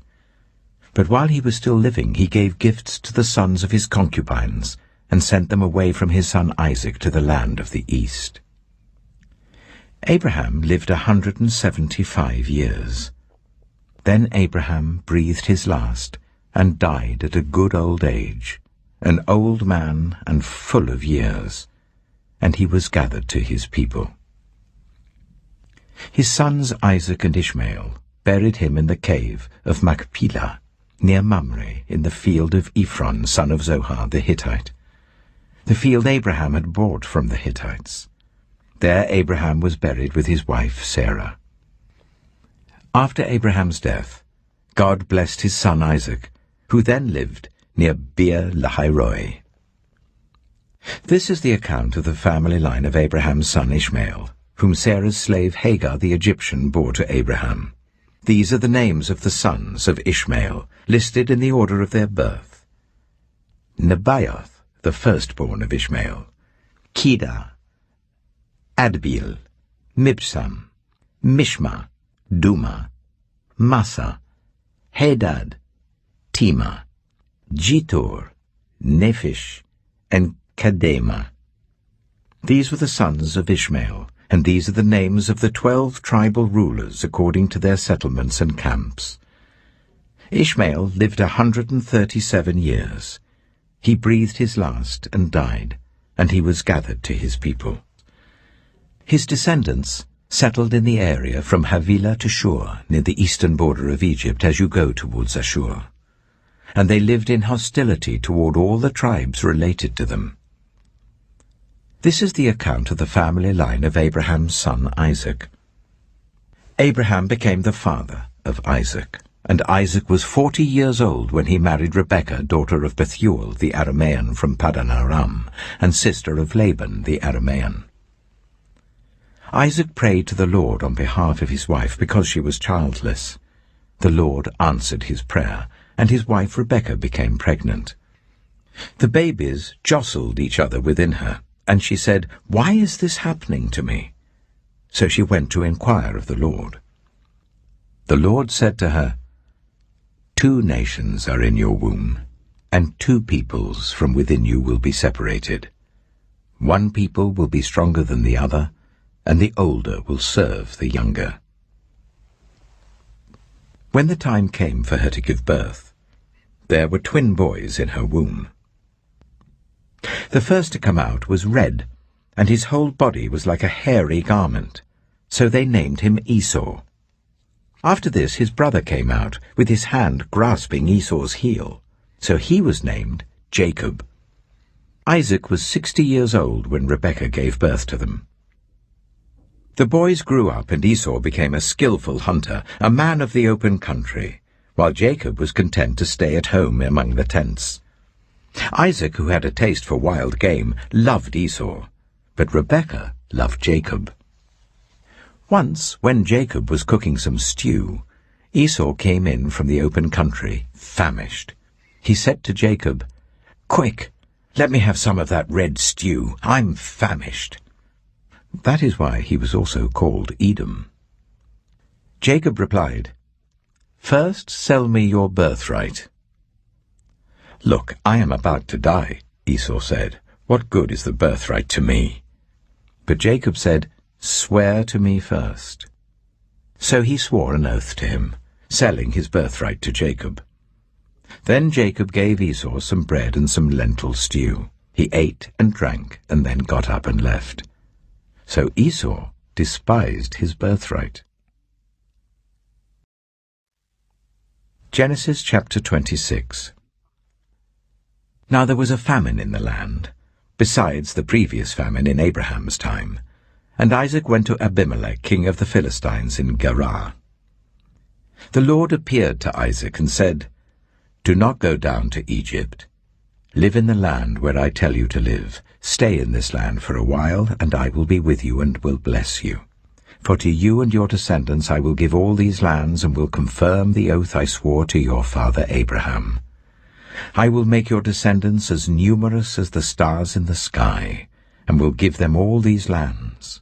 And through your offspring all nations on earth will be blessed, because Abraham obeyed me and did everything I required of him, keeping my commands, my decrees, and my instructions." So Isaac stayed in Gerar. When the men of that place asked him about his wife, he said, "She is my sister," because he was afraid to say, "She is my wife." He thought, "The men of this place might kill me on account of Rebekah, because she is beautiful." When Isaac had been there a long time, Abimelech, king of the Philistines, looked down from a window and saw Isaac caressing his wife Rebekah. So Abimelech summoned Isaac and said, "She is really your wife. Why did you say, 'She is my sister'?" Isaac answered him, "Because I thought I might lose my life on account of her." Then Abimelech said, "What is this you have done to us? One of the men might well have slept with your wife, and you would have brought guilt upon us." So Abimelech gave orders to all the people, "Anyone who harms this man or his wife shall surely be put to death." Isaac planted crops in that land, and the same year reaped 100-fold, because the Lord blessed him. The man became rich, and his wealth continued to grow until he became very wealthy. He had so many flocks and herds and servants that the Philistines envied him. So all the wells that his father's servants had dug in the time of his father Abraham, the Philistines stopped up, filling them with earth. Then Abimelech said to Isaac, "Move away from us. You have become too powerful for us." So Isaac moved away from there and encamped in the valley of Gerar, where he settled. Isaac reopened the wells that had been dug in the time of his father Abraham, which the Philistines had stopped up after Abraham died, and he gave them the same names his father had given them. Isaac's servants dug in the valley and discovered a well of fresh water there. But the herdsmen of Gerar quarrelled with those of Isaac and said, "The water is ours." So he named the well Esek, because they disputed with him. Then they dug another well, but they quarrelled over that one also. So he named it Sitnah. He moved from there and dug another well, and no one quarrelled over it. He named it Rehoboth, saying, "Now the Lord has given us room, and we will flourish in the land." From there he went up to Beersheba. That night the Lord appeared to him and said, "I am the God of your father Abraham. Do not be afraid, for I am with you. I will bless you and will increase the number of your descendants for the sake of my servant Abraham." Isaac built an altar there and called on the name of the Lord. There he pitched his tent, and there his servants dug a well. Meanwhile, Abimelech had come to him from Gerar with Huzzah, his personal adviser, and Phicol, the commander of his forces. Isaac asked them, "Why have you come to me, since you were hostile to me and sent me away?" They answered, "We saw clearly that the Lord was with you. So we said, there ought to be a sworn agreement between us and you. Let us make a treaty with you, that you will do us no harm, just as we did not harm you, but always treated you well and sent you away peacefully. And now you are blessed by the Lord." Isaac then made a feast for them, and they ate and drank.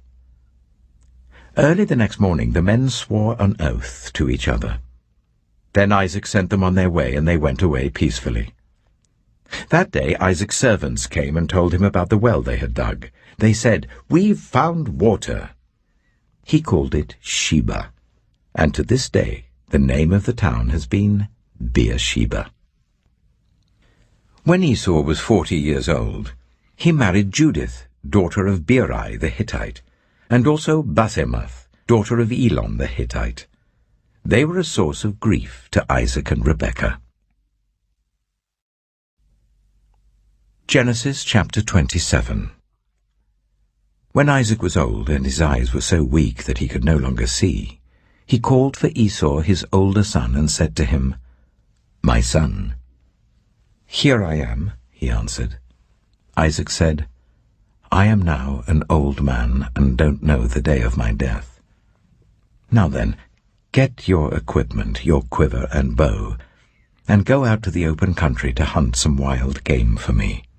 Prepare me the kind of tasty food I like, and bring it to me to eat, so that I may give you my blessing before I die." Now Rebekah was listening as Isaac spoke to his son Esau. When Esau left for the open country to hunt game and bring it back, Rebekah said to her son Jacob, "Look, I overheard your father say to your brother Esau, 'Bring me some game and prepare me some tasty food to eat, so that I may give you my blessing in the presence of the Lord before I die.' Now, my son, listen carefully and do what I tell you. Go out to the flock and bring me 2 choice young goats, so I can prepare some tasty food for your father, just the way he likes it. Then take it to your father to eat, so that he may give you his blessing before he dies." Jacob said to Rebekah his mother, "But my brother Esau is a hairy man, while I have smooth skin. What if my father touches me? I would appear to be tricking him, and would bring down a curse on myself rather than a blessing." His mother said to him, "My son, let the curse fall on me. Just do what I say. Go and get them for me." So he went and got them and brought them to his mother, and she prepared some tasty food just the way his father liked it. Then Rebekah took the best clothes of Esau, her older son, which she had in the house, and put them on her younger son Jacob. She also covered his hands and the smooth part of his neck with the goat skins. Then she handed to her son Jacob the tasty food and the bread she had made. He went to his father and said, "My father?" "Yes, my son," he answered. "Who is it?" Jacob said to his father, "I am Esau, your firstborn. I have done as you told me. Please sit up and eat some of my game, so that you may give me your blessing." Isaac asked his son, "How did you find it so quickly, my son?" "The Lord your God gave me success," he replied. Then Isaac said to Jacob, "Come near so I can touch you, my son, to know whether you really are my son Esau or not." Jacob went close to his father Isaac, who touched him and said, "The voice is the voice of Jacob, but the hands are the hands of Esau."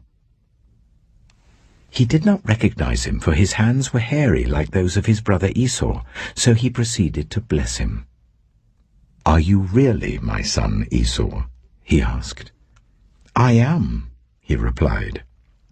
Then he said, "My son, bring me some of your game to eat, so that I may give you my blessing." Jacob brought it to him, and he ate, and he brought some wine, and he drank. Then his father Isaac said to him, "Come here, my son, and kiss me." So he went to him and kissed him. When Isaac caught the smell of his clothes, he blessed him and said, "Ah, the smell of my son is like the smell of a field that the Lord has blessed. May God give you heaven's dew and earth's richness, an abundance of grain and new wine. May nations serve you and peoples bow down to you. Be lord over your brothers, and may the sons of your mother bow down to you. May those who curse you be cursed, and those who bless you be blessed." After Isaac finished blessing him, and Jacob had scarcely left his father's presence, his brother Esau came in from hunting. He too prepared some tasty food and brought it to his father. Then he said to him, "My father, please sit up and eat some of my game, so that you may give me your blessing." His father Isaac asked him, "Who are you?" "I am your son," he answered, "your firstborn, Esau." Isaac trembled violently and said, "Who was it, then, that hunted game and brought it to me? I ate it just before you came, and I blessed him, and indeed he will be blessed." When Esau heard his father's words, he burst out with a loud and bitter cry, and said to his father, "Bless me, me too, my father." But he said, "Your brother came deceitfully and took your blessing." Esau said, "Isn't he rightly named Jacob? This is the second time he has taken advantage of me. He took my birthright, and now he's taken my blessing." Then he asked, "Haven't you reserved any blessing for me?" Isaac answered Esau, "I have made him lord over you, and have made all his relatives his servants, and I have sustained him with grain and new wine. So what can I possibly do for you, my son?" Esau said to his father, "Do you only have one blessing, my father? Bless me too, my father." Then Esau wept aloud. His father Isaac answered him, "Your dwelling will be away from the earth's richness, away from the dew of heaven above. You will live by the sword, and you will serve your brother. But when you grow restless, you will throw his yoke from off your neck." Esau held a grudge against Jacob because of the blessing his father had given him. He said to himself, "The days of mourning for my father are near. Then I will kill my brother Jacob." When Rebekah was told what her older son Esau had said, she sent for her younger son Jacob and said to him, "Your brother Esau is planning to avenge himself by killing you. Now then, my son, do what I say. Flee at once to my brother Laban in Haran. Stay with him for a while until your brother's fury subsides. When your brother is no longer angry with you and forgets what you did to him, I'll send word for you to come back from there. Why should I lose both of you in one day?" Then Rebekah said to Isaac, "I'm disgusted with living because of these Hittite women. If Jacob takes a wife from among the women of this land, from Hittite women like these, my life will not be worth living." Genesis chapter 28. So Isaac called for Jacob and blessed him. Then he commanded him, "Do not marry a Canaanite woman. Go at once to Paddan Aram, to the house of your mother's father Bethuel. Take a wife for yourself there from among the daughters of Laban, your mother's brother. May God Almighty bless you and make you fruitful and increase your numbers, until you become a community of peoples.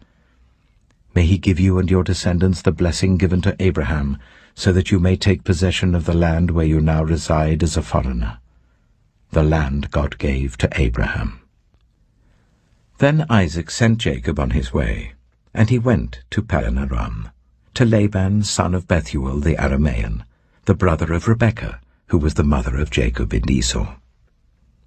Now Esau learned that Isaac had blessed Jacob and had sent him to Paddan Aram to take a wife from there, and that when he blessed him he commanded him, "Do not marry a Canaanite woman," and that Jacob had obeyed his father and mother and had gone to Paddan Aram.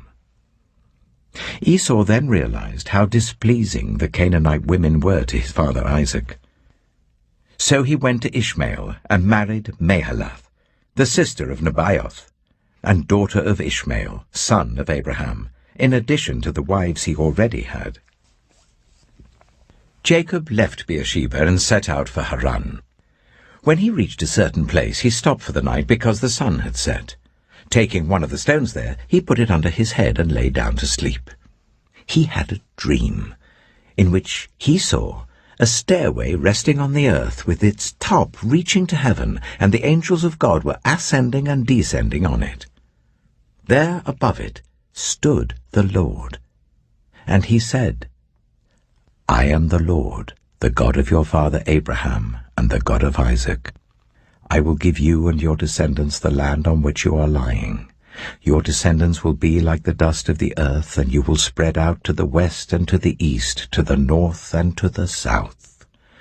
All peoples on earth will be blessed through you and your offspring.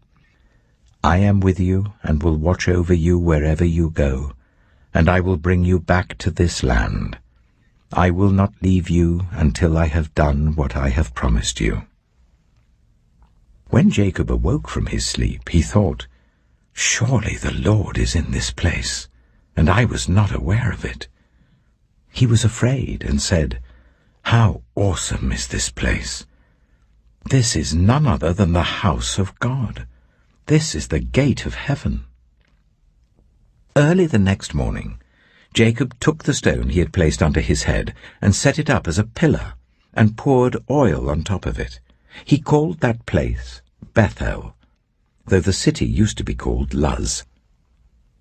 Then Jacob made a vow, saying, If God will be with me, and will watch over me on this journey I am taking, and will give me food to eat and clothes to wear, so that I return safely to my father's household, then the Lord will be my God, and this stone that I have set up as a pillar will be God's house, and of all that you give me, I will give you 1/10.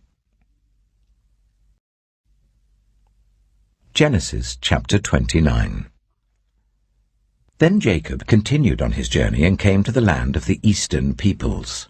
There he saw a well in the open country with 3 flocks of sheep lying near it, because the flocks were watered from that well. The stone over the mouth of the well was large. When all the flocks were gathered there, the shepherds would roll the stone away from the well's mouth and water the sheep.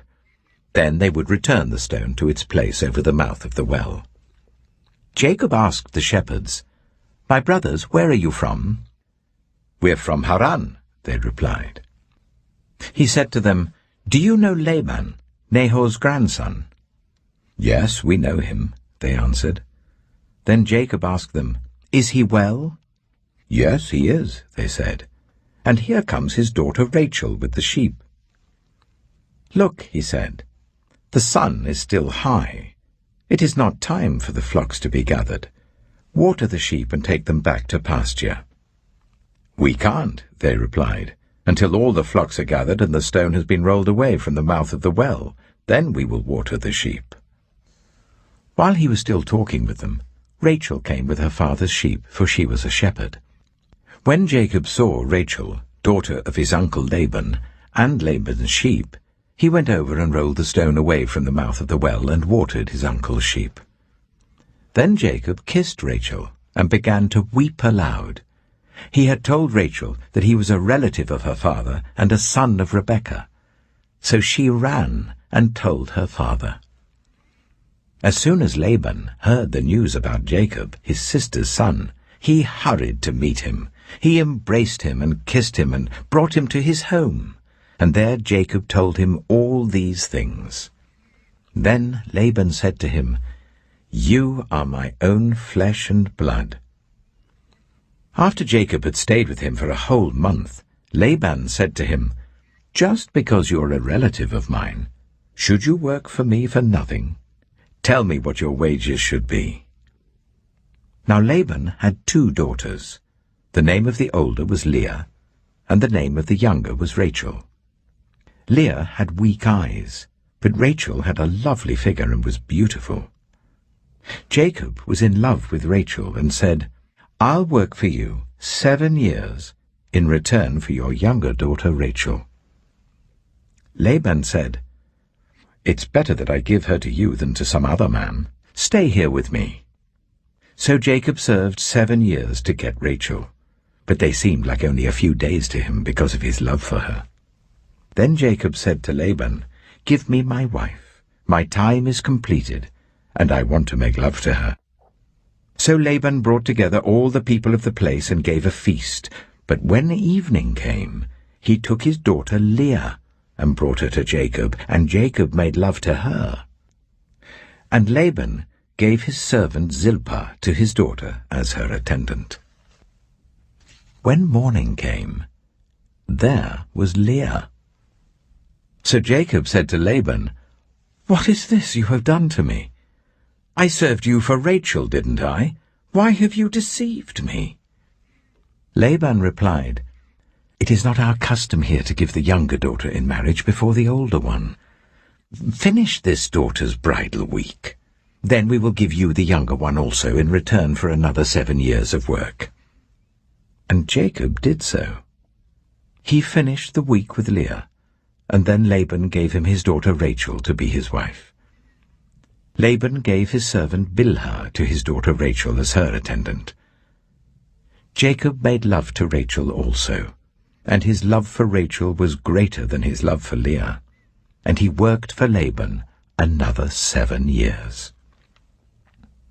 When the Lord saw that Leah was not loved, he enabled her to conceive, but Rachel remained childless. Leah became pregnant and gave birth to a son. She named him Reuben, for she said, "It is because the Lord has seen my misery. Surely my husband will love me now." She conceived again, and when she gave birth to a son, she said, "Because the Lord heard that I am not loved, he gave me this one too." So she named him Simeon. Again she conceived, and when she gave birth to a son, she said, "Now at last my husband will become attached to me, because I have borne him 3 sons." So he was named Levi. She conceived again, and when she gave birth to a son, she said, "This time I will praise the Lord." So she named him Judah. Then she stopped having children. Genesis chapter 30. When Rachel saw that she was not bearing Jacob any children, she became jealous of her sister. So she said to Jacob, "Give me children or I'll die." Jacob became angry with her and said, "Am I in the place of God, who has kept you from having children?" Then she said, "Here is Bilhah, my servant. Sleep with her, so that she can bear children for me, and I too can build a family through her." So she gave him her servant Bilhah as a wife. Jacob slept with her, and she became pregnant and bore him a son. Then Rachel said, "God has vindicated me. He has listened to my plea and given me a son." Because of this, she named him Dan. Rachel's servant Bilhah conceived again and bore Jacob a second son. Then Rachel said, "I have had a great struggle with my sister, and I have won." So she named him Naphtali. When Leah saw that she had stopped having children, she took her servant Zilpah and gave her to Jacob as a wife. Leah's servant Zilpah bore Jacob a son. Then Leah said, "What good fortune!" So she named him Gad.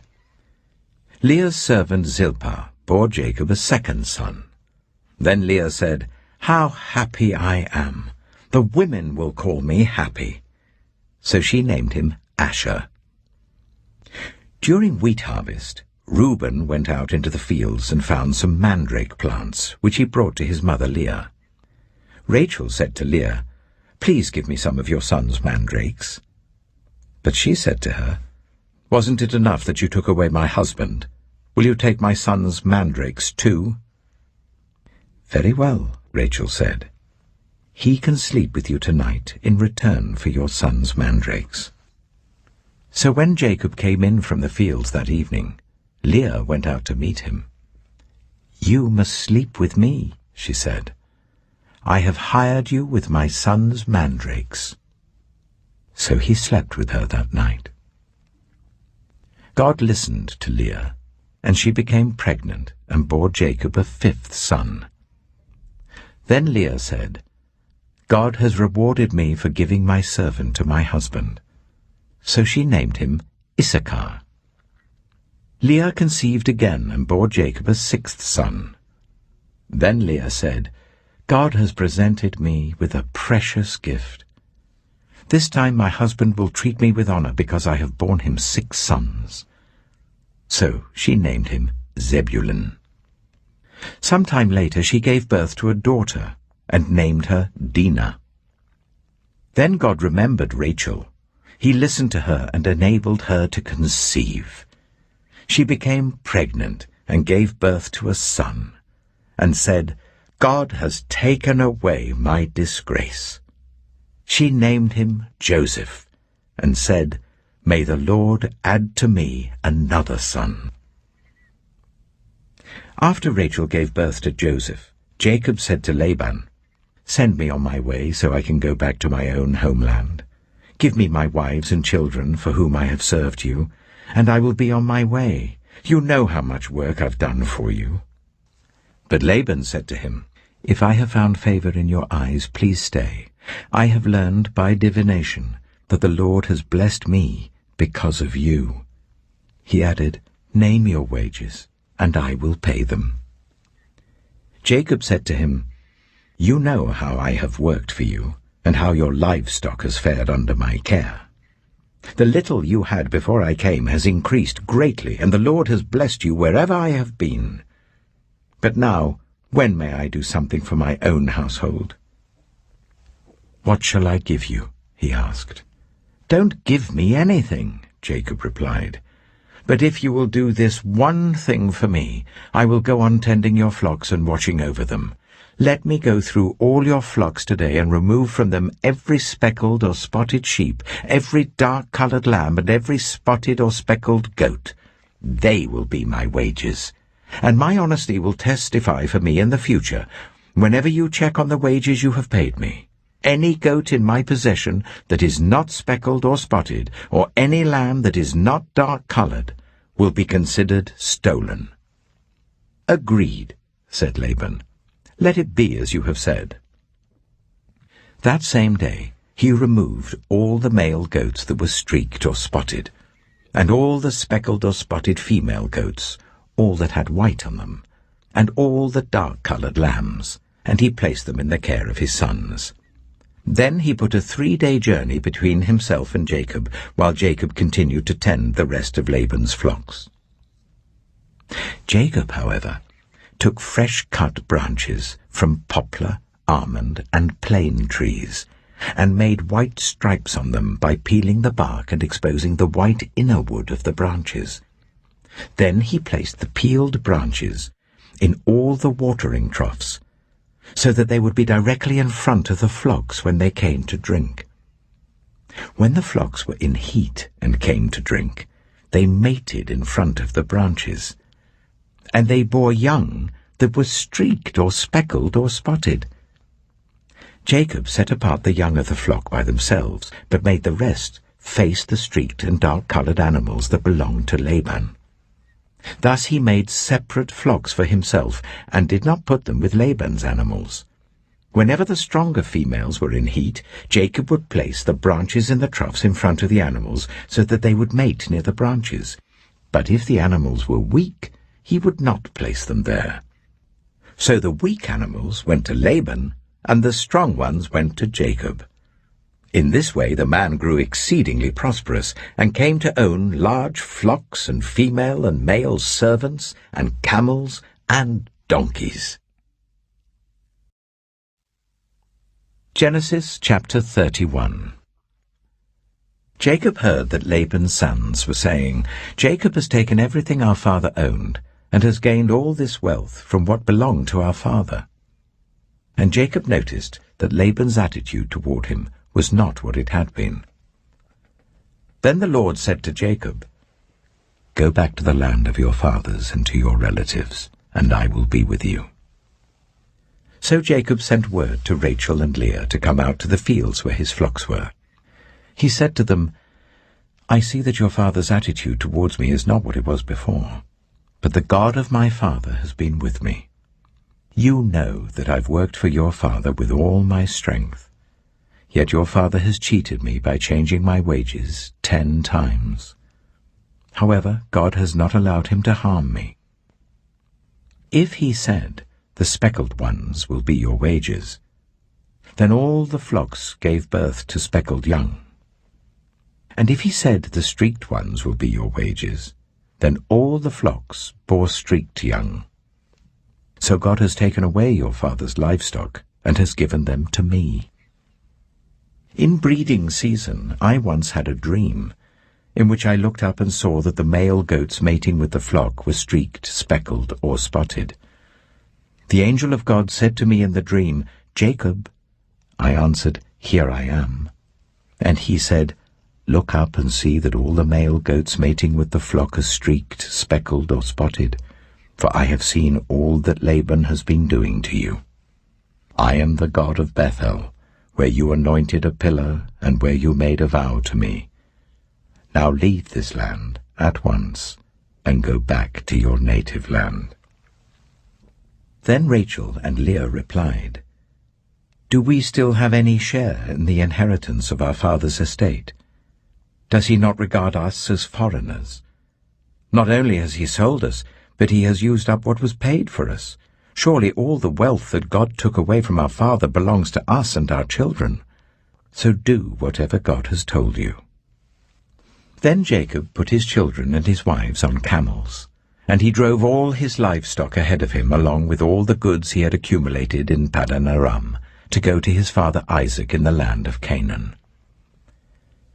When Laban had gone to shear his sheep, Rachel stole her father's household gods. Moreover, Jacob deceived Laban the Aramean by not telling him he was running away. So he fled with all he had, crossed the Euphrates River, and headed for the hill country of Gilead. On the third day, Laban was told that Jacob had fled.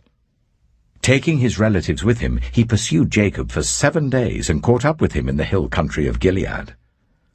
Then God came to Laban the Aramean in a dream at night, and said to him, Be careful not to say anything to Jacob, either good or bad. Jacob had pitched his tent in the hill country of Gilead when Laban overtook him, and Laban and his relatives camped there too. Then Laban said to Jacob, What have you done?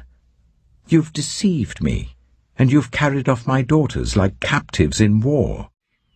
Why did you run off secretly and deceive me? Why didn't you tell me, so I could send you away with joy and singing to the music of tambourines and harps? You didn't even let me kiss my grandchildren and my daughters goodbye. You've done a foolish thing. I have the power to harm you. But last night the God of your father said to me, Be careful not to say anything to Jacob, either good or bad. Now you have gone off because you long to return to your father's household. But why did you steal my gods? Jacob answered Laban, I was afraid, because I thought you would take your daughters away from me by force. But if you find anyone who has your gods, that person shall not live. In the presence of our relatives, see for yourself whether there is anything of yours here with me, and if so, take it. Now Jacob did not know that Rachel had stolen the gods. So Laban went into Jacob's tent, and into Leah's tent, and into the tent of the 2 female servants, but he found nothing. After he came out of Leah's tent, he entered Rachel's tent. Now Rachel had taken the household gods and put them inside her camel's saddle and was sitting on them. Laban searched through everything in the tent, but found nothing. Rachel said to her father, Don't be angry, my lord, that I cannot stand up in your presence. I'm having my period. So he searched, but could not find the household gods. Jacob was angry and took Laban to task. What is my crime? He asked Laban. How have I wronged you that you hunt me down? Now that you have searched through all my goods, what have you found that belongs to your household? Put it here in front of your relatives and mine, and let them judge between the 2 of us. I have been with you for 20 years now. Your sheep and goats have not miscarried, nor have I eaten rams from your flocks. I did not bring you animals torn by wild beasts. I bore the loss myself. and you demanded payment from me for whatever was stolen by day or night. This was my situation. The heat consumed me in the daytime and the cold at night, and sleep fled from my eyes. It was like this for the 20 years I was in your household. I worked for you 14 years for your 2 daughters and 6 years for your flocks, and you changed my wages 10 times. If the God of my father, the God of Abraham, and the fear of Isaac had not been with me, you would surely have sent me away empty-handed. But God has seen my hardship and the toil of my hands, and last night he rebuked you." Laban answered Jacob, "The women are my daughters, the children are my children, and the flocks are my flocks. All you see is mine. Yet what can I do today about these daughters of mine, or about the children they have borne? Come now, let's make a covenant, you and I, and let it serve as a witness between us." So Jacob took a stone and set it up as a pillar. He said to his relatives, "Gather some stones." So they took stones and piled them in a heap, and they ate there by the heap. Laban called it Jegar-sahadutha, and Jacob called it Gilead. Laban said, "This heap is a witness between you and me today." That is why it was called Gilead. It was also called Mizpah, because he said, "May the Lord keep watch between you and me when we are away from each other. If you ill-treat my daughters, or if you take any wives besides my daughters, even though no one is with us, remember that God is a witness between you and me."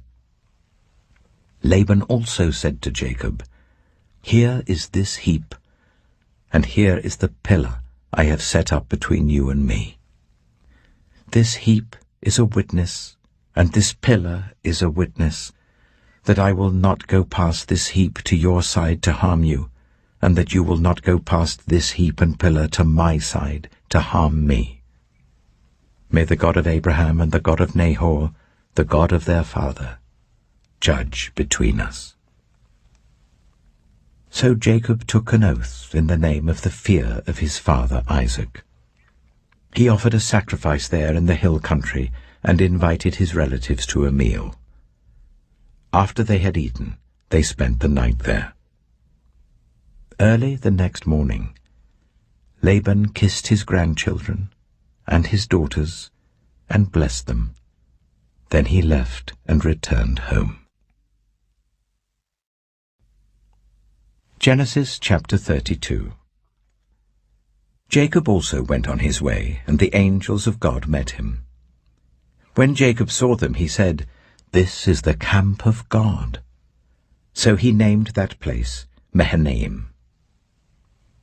Jacob sent messengers ahead of him to his brother Esau in the land of Seir, the country of Edom. He instructed them, "This is what you are to say to my lord Esau. Your servant Jacob says, I have been staying with Laban and have remained there till now. I have cattle and donkeys, sheep and goats, male and female servants.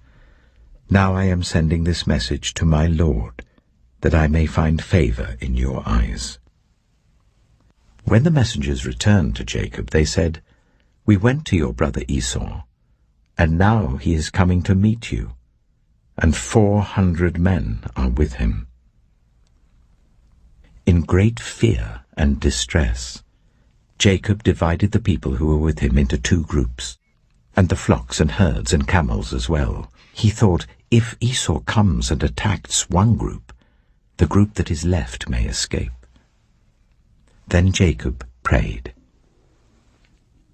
"O God of my father Abraham, God of my father Isaac, Lord, you who said to me, 'Go back to your country and your relatives, and I will make you prosper.' I am unworthy of all the kindness and faithfulness you have shown your servant. I had only my staff when I crossed this Jordan, but now I have become 2 camps. Save me, I pray, from the hand of my brother Esau, for I am afraid he will come and attack me, and also the mothers with their children. But you have said, I will surely make you prosper, and will make your descendants like the sand of the sea, which cannot be counted." He spent the night there, and from what he had with him, he selected a gift for his brother Esau. 200 female goats and 20 male goats, 200 ewes and 20 rams, 30 female camels with their young, 40 cows and 10 bulls, and 20 female donkeys and 10 male donkeys. He put them in the care of his servants, each herd by itself, and said to his servants, "Go ahead of me, and keep some space between the herds." He instructed the one in the lead, "When my brother Esau meets you and asks, 'Who do you belong to and where are you going, and who owns all these animals in front of you?' then you are to say, 'They belong to your servant Jacob. They are a gift sent to my lord Esau, and he is coming behind us.'" He also instructed the second, the third, and all the others who followed the herds, "You are to say the same thing to Esau when you meet him, and be sure to say, 'Your servant Jacob is coming behind us.'" For he thought, "I will pacify him with these gifts I'm sending on ahead. Later, when I see him, perhaps he will receive me." So Jacob's gifts went on ahead of him, but he himself spent the night in the camp. That night Jacob got up and took his 2 wives, his 2 female servants, and his 11 sons, and crossed the ford of the Jabbok. After he had sent them across the stream, he sent over all his possessions. So Jacob was left alone, and a man wrestled with him till daybreak. When the man saw that he could not overpower him, he touched the socket of Jacob's hip, so that his hip was wrenched as he wrestled with the man. Then the man said, "Let me go, for it is daybreak." But Jacob replied, "I will not let you go, unless you bless me." The man asked him, "What is your name?" "Jacob," he answered. Then the man said, "Your name will no longer be Jacob, but Israel, because you have struggled with God and with humans and have overcome." Jacob said, "Please tell me your name." But he replied, "Why do you ask my name?" Then he blessed him there. So Jacob called the place Peniel, saying, "It is because I saw God face to face, and yet my life was spared." The sun rose above him as he passed Peniel, and he was limping because of his hip. Therefore to this day the Israelites do not eat the tendon attached to the socket of the hip, because the socket of Jacob's hip was touched near the tendon. Genesis chapter 33. Jacob looked up, and there was Esau, coming with his 400 men. So he divided the children among Leah, Rachel, and the 2 female servants. He put the female servants and their children in front, Leah and her children next, and Rachel and Joseph in the rear. He himself went on ahead and bowed down to the ground 7 times as he approached his brother. But Esau ran to meet Jacob and embraced him. He threw his arms around his neck and kissed him, and they wept. Then Esau looked up and saw the women and children. "Who are these with you?" he asked. Jacob answered, "They are the children God has graciously given your servant." Then the female servants and their children approached and bowed down. Next Leah and her children came and bowed down. Last of all came Joseph and Rachel, and they too bowed down. Esau asked, "What's the meaning of all these flocks and herds I met?" "To find favor in your eyes, my lord," he said.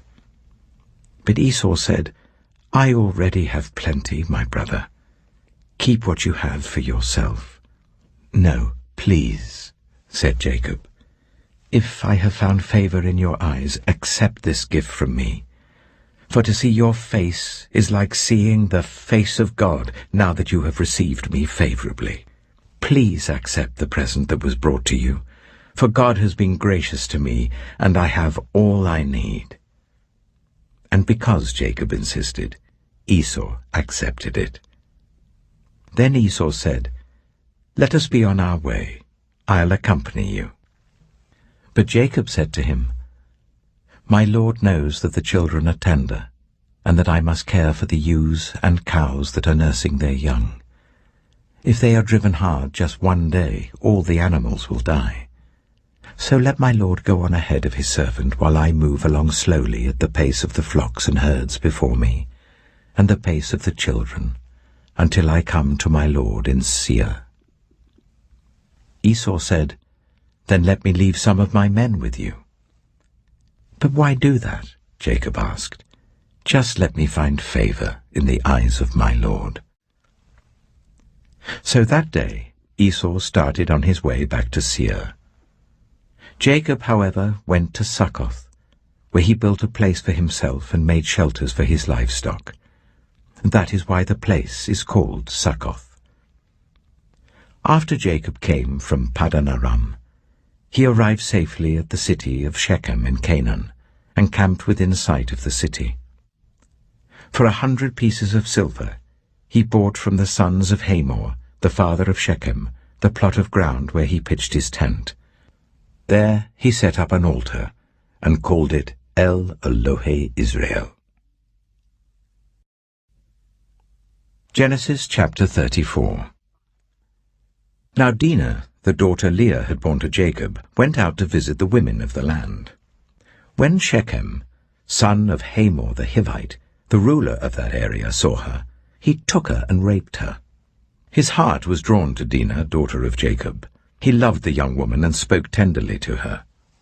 And Shechem said to his father Hamor, "Get me this girl as my wife." When Jacob heard that his daughter Dinah had been defiled, his sons were in the fields with his livestock, so he did nothing about it until they came home. Then Shechem's father Hamor went out to talk with Jacob. Meanwhile, Jacob's sons had come in from the fields as soon as they heard what had happened. They were shocked and furious, because Shechem had done an outrageous thing in Israel by sleeping with Jacob's daughter, a thing that should not be done. But Hamor said to them, "My son Shechem has his heart set on your daughter. Please give her to him as his wife. Intermarry with us. Give us your daughters and take our daughters for yourselves. You can settle among us. The land is open to you. Live in it, trade in it, and acquire property in it." Then Shechem said to Dinah's father and brothers, "Let me find favor in your eyes, and I will give you whatever you ask. Make the price for the bride and the gift I am to bring as great as you like, and I'll pay whatever you ask me. Only give me the young woman as my wife." Because their sister Dinah had been defiled, Jacob's sons replied deceitfully as they spoke to Shechem and his father Hamor. They said to them, "We can't do such a thing. We can't give our sister to a man who is not circumcised. That would be a disgrace to us. We will enter into an agreement with you on one condition only, that you become like us by circumcising all your males. Then we will give you our daughters and take your daughters for ourselves. We'll settle among you and become one people with you. But if you will not agree to be circumcised, we'll take our sister and go." Their proposal seemed good to Hamor and his son Shechem. The young man, who was the most honored of all his father's family, lost no time in doing what they said, because he was delighted with Jacob's daughter. So Hamor and his son Shechem went to the gate of their city to speak to the men of their city. "These men are friendly towards us," they said. "Let them live in our land and trade in it. The land has plenty of room for them. We can marry their daughters and they can marry ours. But the men will agree to live with us as one people only on the condition that our males be circumcised, as they themselves are. Won't their livestock, their property, and all their other animals become ours? So let us agree to their terms, and they will settle among us." All the men who went out of the city gate agreed with Hamor and his son Shechem, and every male in the city was circumcised. 3 days later, while all of them were still in pain, 2 of Jacob's sons, Simeon and Levi, Dinah's brothers, took their swords and attacked the unsuspecting city, killing every male. They put Hamor and his son Shechem to the sword and took Dinah from Shechem's house and left. The sons of Jacob came upon the dead bodies and looted the city where their sister had been defiled. They seized their flocks and herds and donkeys and everything else of theirs in the city and out in the fields. They carried off all their wealth and all their women and children, taking as plunder everything in the houses. Then Jacob said to Simeon and Levi, "You have brought trouble on me by making me obnoxious to the Canaanites and the Perizzites, the people living in this land. We are few in number, and if they join forces against me and attack me, I and my household will be destroyed." But they replied, "Should he have treated our sister like a prostitute?" Genesis chapter 35. Then God said to Jacob, "Go up to Bethel and settle there, and build an altar there to God, who appeared to you when you were fleeing from your brother Esau." So Jacob said to his household and to all who were with him, "Get rid of the foreign gods you have with you, and purify yourselves and change your clothes. Then come, let us go up to Bethel, where I will build an altar to God, who answered me in the day of my distress, and who has been with me wherever I have gone." So they gave Jacob all the foreign gods they had, and the rings in their ears, and Jacob buried them under the oak at Shechem. Then they set out, and the terror of God fell on the towns all around them, so that no one pursued them. Jacob and all the people with him came to Luz, that is Bethel, in the land of Canaan. There he built an altar, and he called the place El Bethel, because it was there that God revealed himself to him when he was fleeing from his brother. Now Deborah, Rebekah's nurse, died, and was buried under the oak outside Bethel. So it was named Allon Bacuth. After Jacob returned from Paddan Aram, God appeared to him again and blessed him. God said to him, "Your name is Jacob, but you will no longer be called Jacob. Your name will be Israel." So he named him Israel. And God said to him, "I am God Almighty. Be fruitful and increase in number.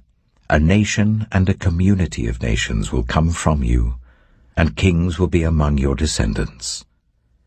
The land I gave to Abraham and Isaac I also give to you, and I will give this land to your descendants after you." Then God went up from him at the place where he had talked with him. Jacob set up a stone pillar at the place where God had talked with him, and he poured out a drink offering on it. He also poured oil on it. Jacob called the place where God had talked with him Bethel. Then they moved on from Bethel. While they were still some distance from Ephraim, Rachel began to give birth and had great difficulty. And as she was having great difficulty in childbirth, the midwife said to her, "Don't despair, for you have another son." As she breathed her last, for she was dying, she named her son Ben-Oni, but his father named him Benjamin. So Rachel died, and was buried on the way to Ephraim, that is Bethlehem. Over her tomb Jacob set up a pillar, and to this day that pillar marks Rachel's tomb.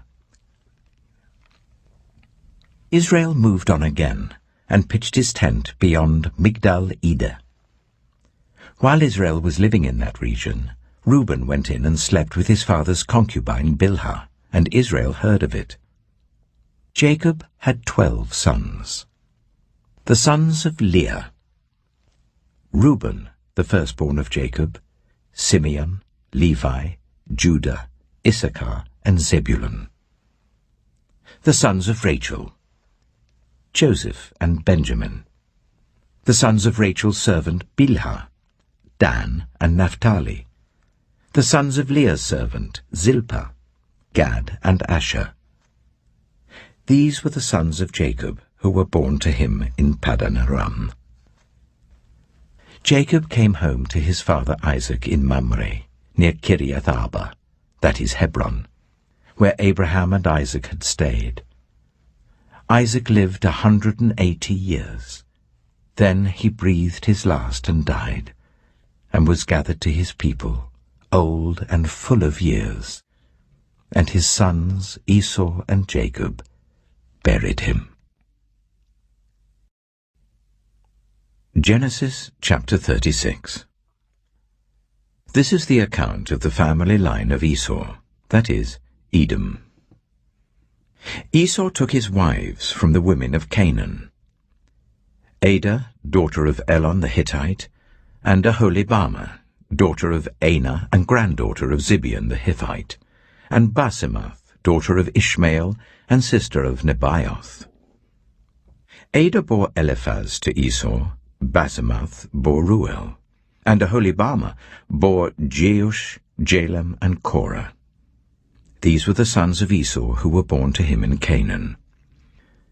Esau took his wives and sons and daughters and all the members of his household, as well as his livestock and all his other animals and all the goods he had acquired in Canaan, and moved to a land some distance from his brother Jacob. Their possessions were too great for them to remain together. The land where they were staying could not support them both because of their livestock. So Esau, that is Edom, settled in the hill country of Seir. This is the account of the family line of Esau, the father of the Edomites, in the hill country of Seir. These are the names of Esau's sons: Eliphaz, the son of Esau's wife Adah, and Ruel, the son of Esau's wife Basemath. The sons of Eliphaz: Teman, Omar, Zepho, Getim, and Kenaz. Esau's son Eliphaz also had a concubine named Timnah, who bore him Amalek.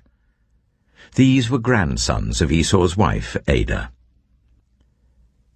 The sons of Ruel: Nahath, Zerah, Shammah, and Mitzah. These were grandsons of Esau's wife Basemath. The sons of Esau's wife Aholibamah, daughter of Anah and granddaughter of Zibeon, whom she bore to Esau: Jeush, Jalam, and Korah. These were the chiefs among Esau's descendants. The sons of Eliphaz, the firstborn of Esau: chiefs Teman, Omar, Zepho, Kenaz, Korah, Getim, and Amalek. These were the chiefs descended from Eliphaz in Edom. They were grandsons of Adah. The sons of Esau's son Ruel: chiefs Nahath, Zerah, Shammah, and Mitzah. These were the chiefs descended from Ruel in Edom. They were grandsons of Esau's wife Basemath. The sons of Esau's wife Aholibamah: chiefs Jeush, Jalam, and Korah. These were the chiefs descended from Esau's wife Aholibamah, daughter of Anah. These were the sons of Esau, that is Edom, and these were their chiefs. These were the sons of Seir the Horite, who were living in the region: Lotan, Shobal, Zibeon, Anah, Dishon, Ezer, and Dishan. These sons of Seir in Edom were Horite chiefs. The sons of Lotan: Horai and Homam. Timnah was Lotan's sister. The sons of Shobal: Alvan, Manahath, Ebal, Shapho, and Onam.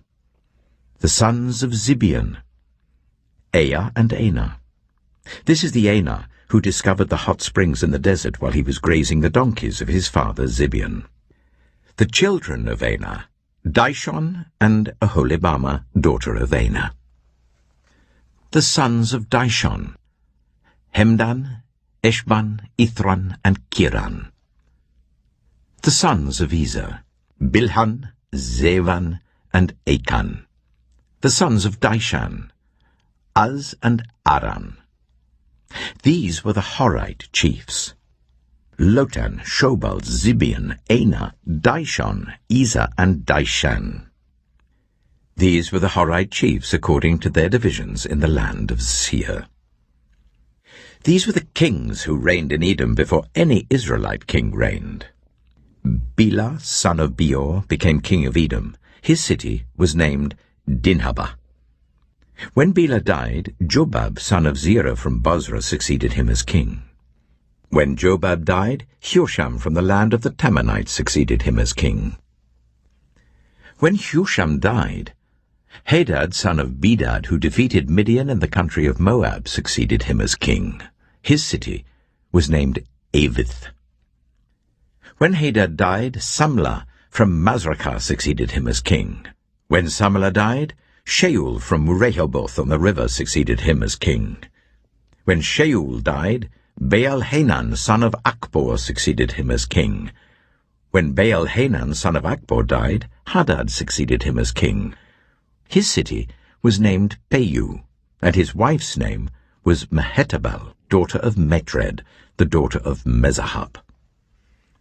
These were the chiefs descended from Esau, by name according to their clans and regions: Timnah, Aliva, Jetheth, Aholibama, Elah, Pinon, Kizah, Teman, Mibzah, Magdiel, and Iram. These were the chiefs of Edom according to their settlements in the land they occupied. This is the family line of Esau, the father of the Edomites. Genesis chapter 37. Jacob lived in the land where his father had stayed, the land of Canaan.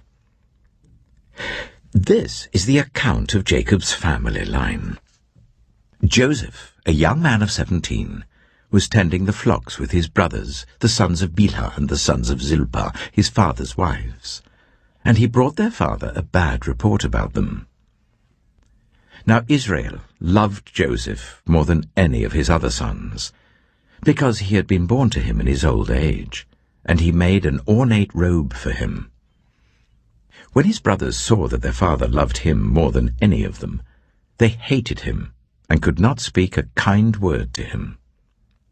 Joseph had a dream, and when he told it to his brothers, they hated him all the more. He said to them, "Listen to this dream I had. We were binding sheaves of corn out in the field when suddenly my sheaf rose and stood upright, while your sheaves gathered round mine and bowed down to it." His brothers said to him, "Do you intend to reign over us? Will you actually rule us?" And they hated him all the more because of his dream and what he had said. Then he had another dream, and he told it to his brothers. "Listen," he said, "I had another dream, and this time the sun and moon and 11 stars were bowing down to me."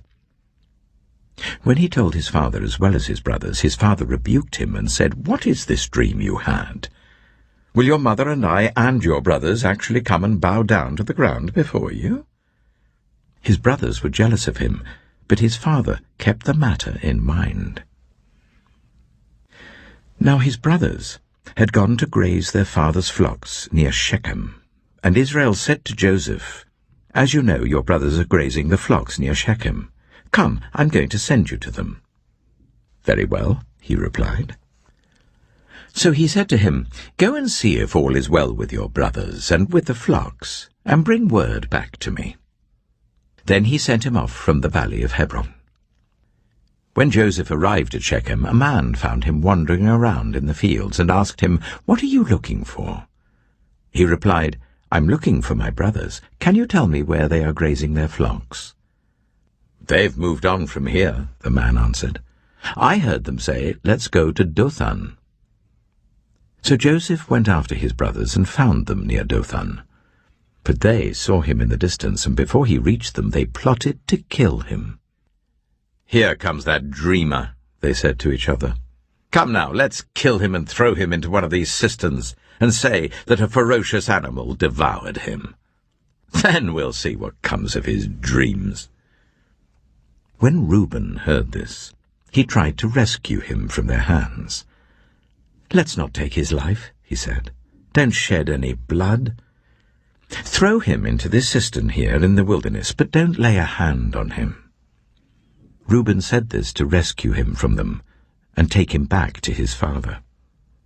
So when Joseph came to his brothers, they stripped him of his robe, the ornate robe he was wearing, and they took him and threw him into the cistern.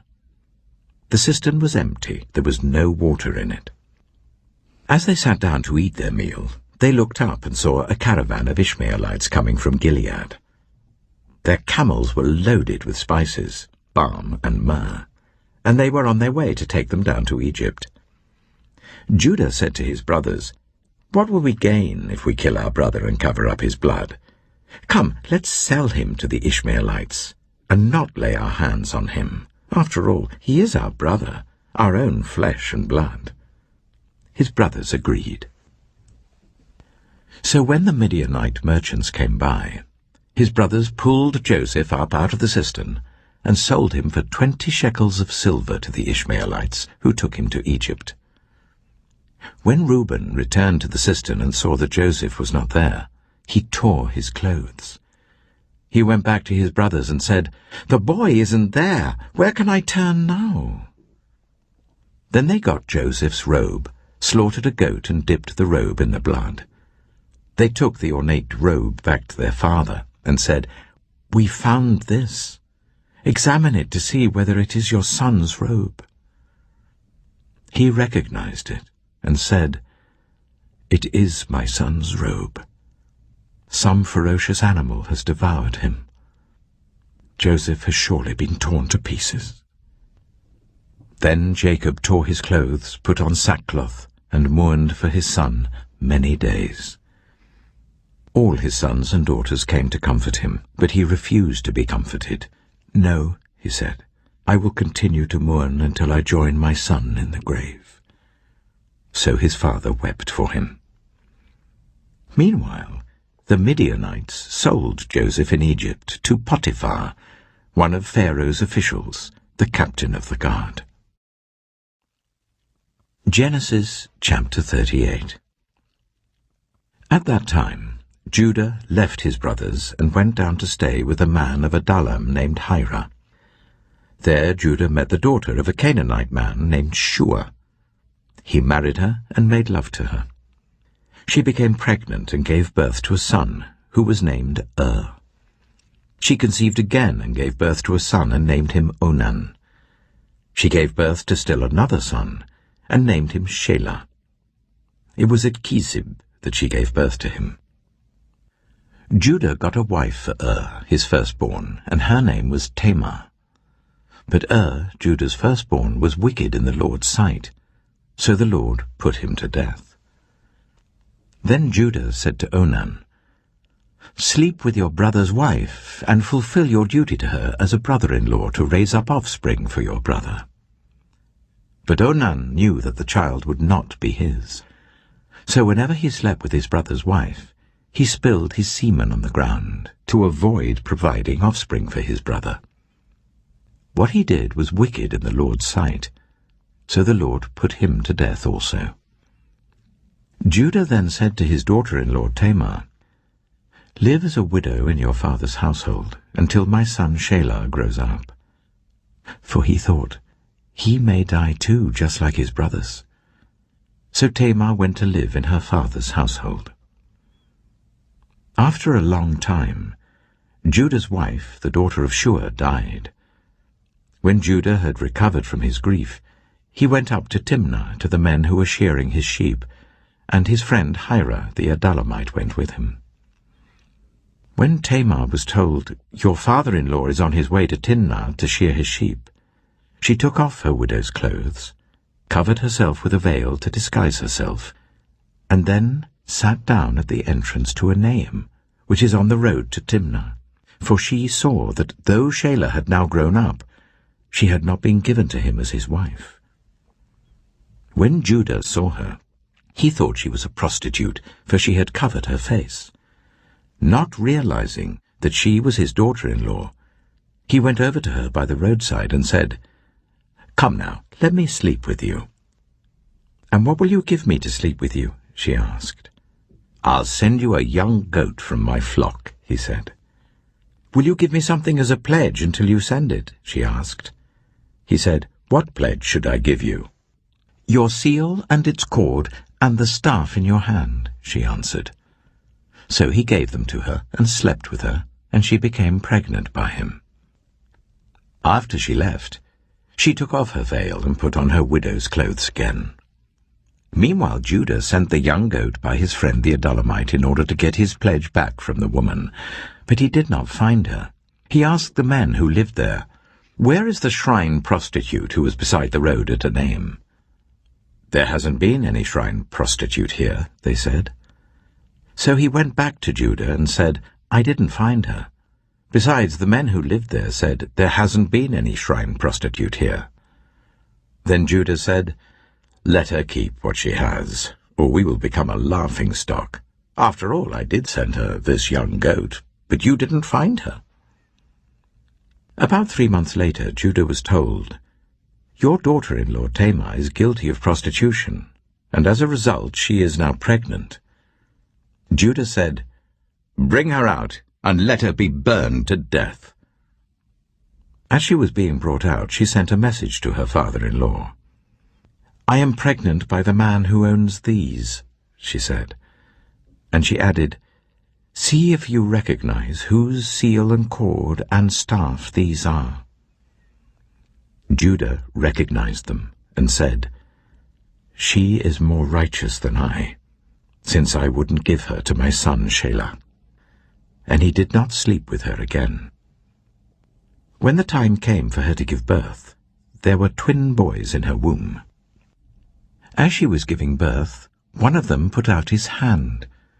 So the midwife took a scarlet thread and tied it on his wrist and said, "This one came out first." But when he drew back his hand, his brother came out, and she said, "So this is how you have broken out." And he was named Perez. Then his brother, who had the scarlet thread on his wrist, came out, and he was named Zerah. Genesis chapter 39. Now Joseph had been taken down to Egypt. Potiphar, an Egyptian who was one of Pharaoh's officials, the captain of the guard, bought him from the Ishmaelites who had taken him there. The Lord was with Joseph, so that he prospered, and he lived in the house of his Egyptian master. When his master saw that the Lord was with him, and that the Lord gave him success in everything he did, Joseph found favor in his eyes and became his attendant. Potiphar put him in charge of his household, and he entrusted to his care everything he owned. From the time he put him in charge of his household and of all that he owned, the Lord blessed the household of the Egyptian because of Joseph. The blessing of the Lord was on everything Potiphar had, both in the house and in the field. So Potiphar left everything he had in Joseph's care. With Joseph in charge, he did not concern himself with anything except the food he ate. Now Joseph was well built and handsome. And after a while, his master's wife took notice of Joseph and said, "Come to bed with me." But he refused. "With me in charge," he told her, "my master does not concern himself with anything in the house. Everything he owns he has entrusted to my care. No one is greater in this house than I am. My master has withheld nothing from me except you, because you are his wife. How then could I do such a wicked thing and sin against God?" And though she spoke to Joseph day after day, he refused to go to bed with her or even be with her. One day he went into the house to attend to his duties, and none of the household servants was inside. She caught him by his cloak and said, "Come to bed with me." But he left his cloak in her hand and ran out of the house. When she saw that he had left his cloak in her hand and had run out of the house, she called her household servants. "Look," she said to them, "this Hebrew has been brought to us to make sport of us. He came in here to sleep with me, but I screamed. When he heard me scream for help, he left his cloak beside me and ran out of the house." She kept his cloak beside her until his master came home. Then she told him this story. "That Hebrew slave you brought us came to me to make sport of me. But as soon as I screamed for help, he left his cloak beside me and ran out of the house." When his master heard the story his wife told him, saying, "This is how your slave treated me," he burned with anger. Joseph's master took him and put him in prison, the place where the king's prisoners were confined. But while Joseph was there in the prison, the Lord was with him. He showed him kindness and granted him favor in the eyes of the prison warden. So the warden put Joseph in charge of all those held in the prison, and he was made responsible for all that was done there. The warden paid no attention to anything under Joseph's care, because the Lord was with Joseph and gave him success in whatever he did. Genesis chapter 40. Some time later, the cupbearer and the baker of the king of Egypt offended their master, the king of Egypt. Pharaoh was angry with his two officials, the chief cupbearer and the chief baker, and put them in custody in the house of the captain of the guard, in the same prison where Joseph was confined. The captain of the guard assigned them to Joseph, and he attended them. After they had been in custody for some time, each of the two men, the cupbearer and the baker of the king of Egypt, who were being held in prison, had a dream the same night, and each dream had a meaning of its own. When Joseph came to them the next morning, he saw that they were dejected. So he asked Pharaoh's officials, who were in custody with him in his master's house, "Why do you look so sad today?" "We both had dreams," they answered, "but there is no one to interpret them." Then Joseph said to them, "Do not interpretations belong to God? Tell me your dreams." So the chief cupbearer told Joseph his dream. He said to him, "In my dream I saw a vine in front of me, and on the vine were 3 branches. As soon as it budded, it blossomed, and its clusters ripened into grapes. Pharaoh's cup was in my hand, and I took the grapes, squeezed them into Pharaoh's cup, and put the cup in his hand." "This is what it means," Joseph said to him. "The 3 branches are 3 days. Within 3 days, Pharaoh will lift up your head and restore you to your position, and you will put Pharaoh's cup in his hand, just as you used to do when you were his cupbearer. But when all goes well with you, remember me and show me kindness. Mention me to Pharaoh and get me out of this prison. I was forcibly carried off from the land of the Hebrews, and even here I've done nothing to deserve being put in a dungeon." When the chief baker saw that Joseph had given a favorable interpretation, he said to Joseph, "I too had a dream. On my head were 3 baskets of bread. In the top basket were all kinds of baked goods for Pharaoh, but the birds were eating them out of the basket on my head." "This is what it means," Joseph said. "The 3 baskets are 3 days. Within 3 days, Pharaoh will lift off your head and impale your body on a pole, and the birds will eat away your flesh." Now the 3rd day was Pharaoh's birthday, and he gave a feast for all his officials. He lifted up the heads of the chief cupbearer and the chief baker in the presence of his officials. He restored the chief cupbearer to his position, so that he once again put the cup into Pharaoh's hand. But he impaled the chief baker, just as Joseph had said to them in his interpretation.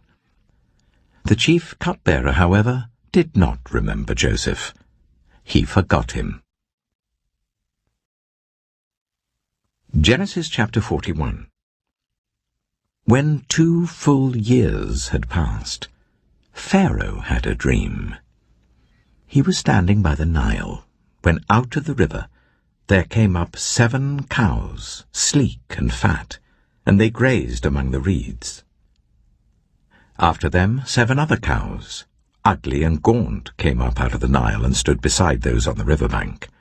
And the cows that were ugly and gaunt ate up the 7 sleek, fat cows. Then Pharaoh woke up. He fell asleep again and had a second dream. 7 ears of corn, healthy and good, were growing on a single stalk. After them 7 other ears of corn sprouted, thin and scorched by the east wind. The thin ears of corn swallowed up the 7 healthy, full ears. Then Pharaoh woke up. It had been a dream. In the morning his mind was troubled, so he sent for all the magicians and wise men of Egypt. Pharaoh told them his dreams, but no one could interpret them for him. Then the chief cupbearers said to Pharaoh, "Today I'm reminded of my shortcomings. Pharaoh was once angry with his servants, and he imprisoned me and the chief baker in the house of the captain of the guard. Each of us had a dream the same night, and each dream had a meaning of its own. Now a young Hebrew was there with us, a servant of the captain of the guard. We told him our dreams, and he interpreted them for us, giving each man the interpretation of his dream. And things turned out exactly as he interpreted them to us. I was restored to my position, and the other man was impaled." So Pharaoh sent for Joseph, and he was quickly brought from the dungeon. When he had shaved and changed his clothes, he came before Pharaoh. Pharaoh said to Joseph, "I had a dream, and no one can interpret it. But I have heard it said of you that when you hear a dream, you can interpret it." "I cannot do it," Joseph replied to Pharaoh, "but God will give Pharaoh the answer he desires." Then Pharaoh said to Joseph, "In my dream I was standing on the bank of the Nile, when out of the river there came up 7 cows, fat and sleek, and they grazed among the reeds. After them 7 other cows came up, scrawny and very ugly and lean. I had never seen such ugly cows in all the land of Egypt. The lean, ugly cows ate up the 7 fat cows that came up first. But even after they ate them, no one could tell that they had done so. They looked just as ugly as before. Then I woke up. In my dream I saw 7 ears of corn, full and good, growing on a single stalk. After them 7 other ears sprouted, withered and thin and scorched by the east wind. The thin ears of corn swallowed up the 7 good ears. I told this to the magicians, but none of them could explain it to me." Then Joseph said to Pharaoh, "The dreams of Pharaoh are one and the same. God has revealed to Pharaoh what he is about to do. The 7 good cows are 7 years, and the 7 good ears of corn are 7 years. It is one and the same dream. The 7 lean, ugly cows that came up afterward are 7 years, and so are the 7 worthless ears of corn scorched by the east wind. They are 7 years of famine. It is just as I said to Pharaoh. God has shown Pharaoh what he is about to do. 7 years of great abundance are coming throughout the land of Egypt, but 7 years of famine will follow them. Then all the abundance in Egypt will be forgotten, and the famine will ravage the land. The abundance in the land will not be remembered, because the famine that follows it will be so severe. The reason the dream was given to Pharaoh in 2 forms is that the matter has been firmly decided by God, and God will do it soon. And now let Pharaoh look for a discerning and wise man, and put him in charge of the land of Egypt. Let Pharaoh appoint commissioners over the land to take 1/5 of the harvest of Egypt during the 7 years of abundance. They should collect all the food of these good years that are coming, and store up the grain under the authority of Pharaoh, to be kept in the cities for food. This food should be held in reserve for the country, to be used during the 7 years of famine that will come upon Egypt, so that the country may not be ruined by the famine." The plan seemed good to Pharaoh and to all his officials. So Pharaoh asked them, Can we find anyone like this man, one in whom is the Spirit of God?" Then Pharaoh said to Joseph, "Since God has made all this known to you, there is no one so discerning and wise as you.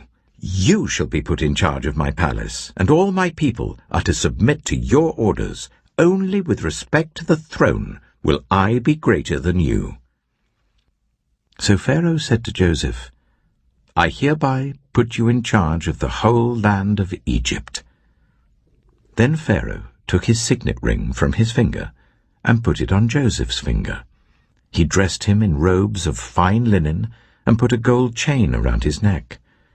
He had him ride in a chariot as his second in command, and people shouted before him, "Make way!" Thus he put him in charge of the whole land of Egypt. Then Pharaoh said to Joseph, "I am Pharaoh, but without your word, no one will lift hand or foot in all Egypt." Pharaoh gave Joseph the name Zapanath-Paneah, and gave him Asenath, daughter of Potiphera, priest of On, to be his wife. And Joseph went throughout the land of Egypt. Joseph was 30 years old when he entered the service of Pharaoh, king of Egypt, and Joseph went out from Pharaoh's presence and travelled throughout Egypt. During the 7 years of abundance the land produced plentifully. Joseph collected all the food produced in those 7 years of abundance in Egypt, and stored it in the cities. In each city he put the food grown in the fields surrounding it. Joseph stored up huge quantities of grain, like the sand of the sea. It was so much that he stopped keeping records because it was beyond measure. Before the years of famine came, 2 sons were born to Joseph by Asenath, daughter of Potiphera, priest of On. Joseph named his firstborn Manasseh, and said, "It is because God has made me forget all my trouble and all my father's household." The second son he named Ephraim, and said, "It is because God has made me fruitful in the land of my suffering." The 7 years of abundance in Egypt came to an end, and the 7 years of famine began, just as Joseph had said. There was famine in all the other lands, but in the whole land of Egypt there was food. When all Egypt began to feel the famine, the people cried to Pharaoh for food. Then Pharaoh told all the Egyptians, "Go to Joseph and do what he tells you." When the famine had spread over the whole country, Joseph opened all the storehouses and sold grain to the Egyptians, for the famine was severe throughout Egypt. And all the world came to Egypt to buy grain from Joseph, because the famine was severe everywhere. Genesis chapter 42. When Jacob learned that there was grain in Egypt, he said to his sons, "Why do you just keep looking at each other?" He continued, "I have heard that there is grain in Egypt. Go down there and buy some for us, so that we may live and not die." Then 10 of Joseph's brothers went down to buy grain from Egypt. But Jacob did not send Benjamin, Joseph's brother, with the others, because he was afraid that harm might come to him. So Israel's sons were among those who went to buy grain, for there was famine in the land of Canaan also. Now Joseph was the governor of the land, the person who sold grain to all its people. So when Joseph's brothers arrived, they bowed down to him with their faces to the ground. As soon as Joseph saw his brothers, he recognized them, but he pretended to be a stranger and spoke harshly to them. "Where do you come from?" he asked. "From the land of Canaan," they replied, "to buy food." Although Joseph recognized his brothers, they did not recognize him. Then he remembered his dreams about them and said to them, "You are spies. You have come to see where our land is unprotected." "No, my lord," they answered. "Your servants have come to buy food. We are all the sons of one man. Your servants are honest men, not spies." "No," he said to them, "you have come to see where our land is unprotected." But they replied, Your servants were 12 brothers, the sons of one man who lives in the land of Canaan. The youngest is now with our father, and one is no more." Joseph said to them, "It is just as I told you. You are spies. And this is how you will be tested. As surely as Pharaoh lives, you will not leave this place unless your youngest brother comes here. Send one of your number to get your brother. The rest of you will be kept in prison, so that your words may be tested to see if you are telling the truth. If you are not, then as surely as Pharaoh lives, you are spies." And he put them all in custody for 3 days. On the 3rd day, Joseph said to them, "Do this, and you will live, for I fear God. If you are honest men, let one of your brothers stay here in prison, while the rest of you go and take grain back for your starving households. But you must bring your youngest brother to me, so that your words may be verified, and that you may not die." This they proceeded to do. They said to one another, "Surely we are being punished because of our brother. We saw how distressed he was when he pleaded with us for his life, but we would not listen. That's why this distress has come on us." Reuben replied, "Didn't I tell you not to sin against the boy? But you wouldn't listen. Now we must give an accounting for his blood." They did not realize that Joseph could understand them, since he was using an interpreter. He turned away from them and began to weep, but then came back and spoke to them again. He had Simeon taken from them and bound before their eyes. Joseph gave orders to fill their bags with grain, to put each man's silver back in his sack, and to give them provisions for their journey. After this was done for them, they loaded their grain on their donkeys and left. At the place where they stopped for the night, one of them opened his sack to get feed for his donkey, and he saw his silver in the mouth of his sack. "My silver has been returned," he said to his brothers. "Here it is in my sack." Their hearts sank, and they turned to each other trembling and said, "What is this that God has done to us?" When they came to their father Jacob in the land of Canaan, they told him all that had happened to them. They said, "The man who is lord over the land spoke harshly to us and treated us as though we were spying on the land. But we said to him, 'We are honest men, we're not spies. We were 12 brothers, sons of one father. One is no more, and the youngest is now with our father in Canaan.' Then the man who is lord over the land said to us, 'This is how I will know whether you are honest men. Leave one of your brothers here with me, and take food for your starving households, and go. But bring your youngest brother to me, so I will know that you are not spies, but honest men. Then I will give your brother back to you, and you can trade in the land.' As they were emptying their sacks, there in each man's sack was his pouch of silver. When they and their father saw the money pouches, they were frightened. Their father Jacob said to them, 'You have deprived me of my children. Joseph is no more, and Simeon is no more. And now you want to take Benjamin? Everything is against me.' Then Reuben said to his father, 'You may put both of my sons to death if I do not bring him back to you. Entrust him to my care, and I will bring him back.' But Jacob said, 'My son will not go down there with you. His brother is dead, and he is the only one left. If harm comes to him on the journey you are taking, you will bring my grey head down to the grave in sorrow.'" Genesis chapter 43. Now the famine was still severe in the land. So when they had eaten all the grain they had brought from Egypt, their father said to them, "Go back and buy us a little more food." But Judah said to him, "The man warned us solemnly, 'You will not see my face again unless your brother is with you.' If you will send our brother along with us, we will go down and buy food for you. But if you will not send him, we will not go down, because the man said to us, 'You will not see my face again unless your brother is with you.'" Israel asked, "Why did you bring this trouble on me by telling the man you had another brother?" They replied, The man questioned us closely about ourselves and our family. "Is your father still living?" he asked us. "Do you have another brother?" We simply answered his questions. How were we to know he would say, "Bring your brother down here"?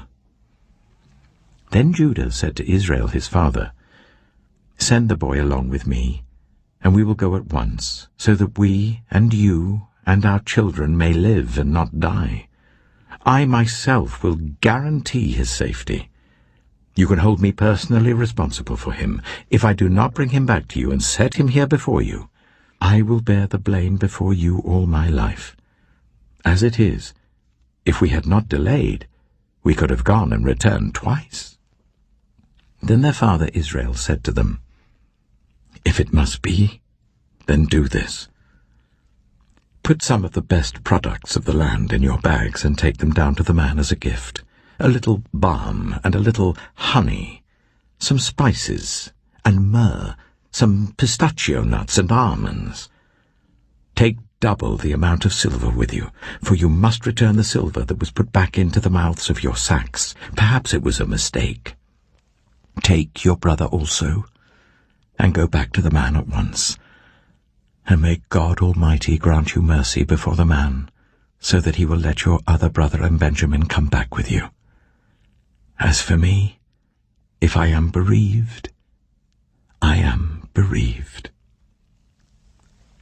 So the men took the gifts and double the amount of silver, and Benjamin also. They hurried down to Egypt and presented themselves to Joseph. When Joseph saw Benjamin with them, he said to the steward of his house, "Take these men to my house, slaughter an animal and prepare a meal. They are to eat with me at noon." The man did as Joseph told him and took the men to Joseph's house. Now the men were frightened when they were taken to his house. They thought, "We were brought here because of the silver that was put back into our sacks the first time. He wants to attack us and overpower us and seize us as slaves and take our donkeys." So they went up to Joseph's steward and spoke to him at the entrance to the house. "We beg your pardon, our lord," they said. "We came down here the first time to buy food, but at the place where we stopped for the night we opened our sacks and each of us found his silver, the exact weight, in the mouth of his sack. So we have brought it back with us. We have also brought additional silver with us to buy food. We don't know who put our silver in our sacks."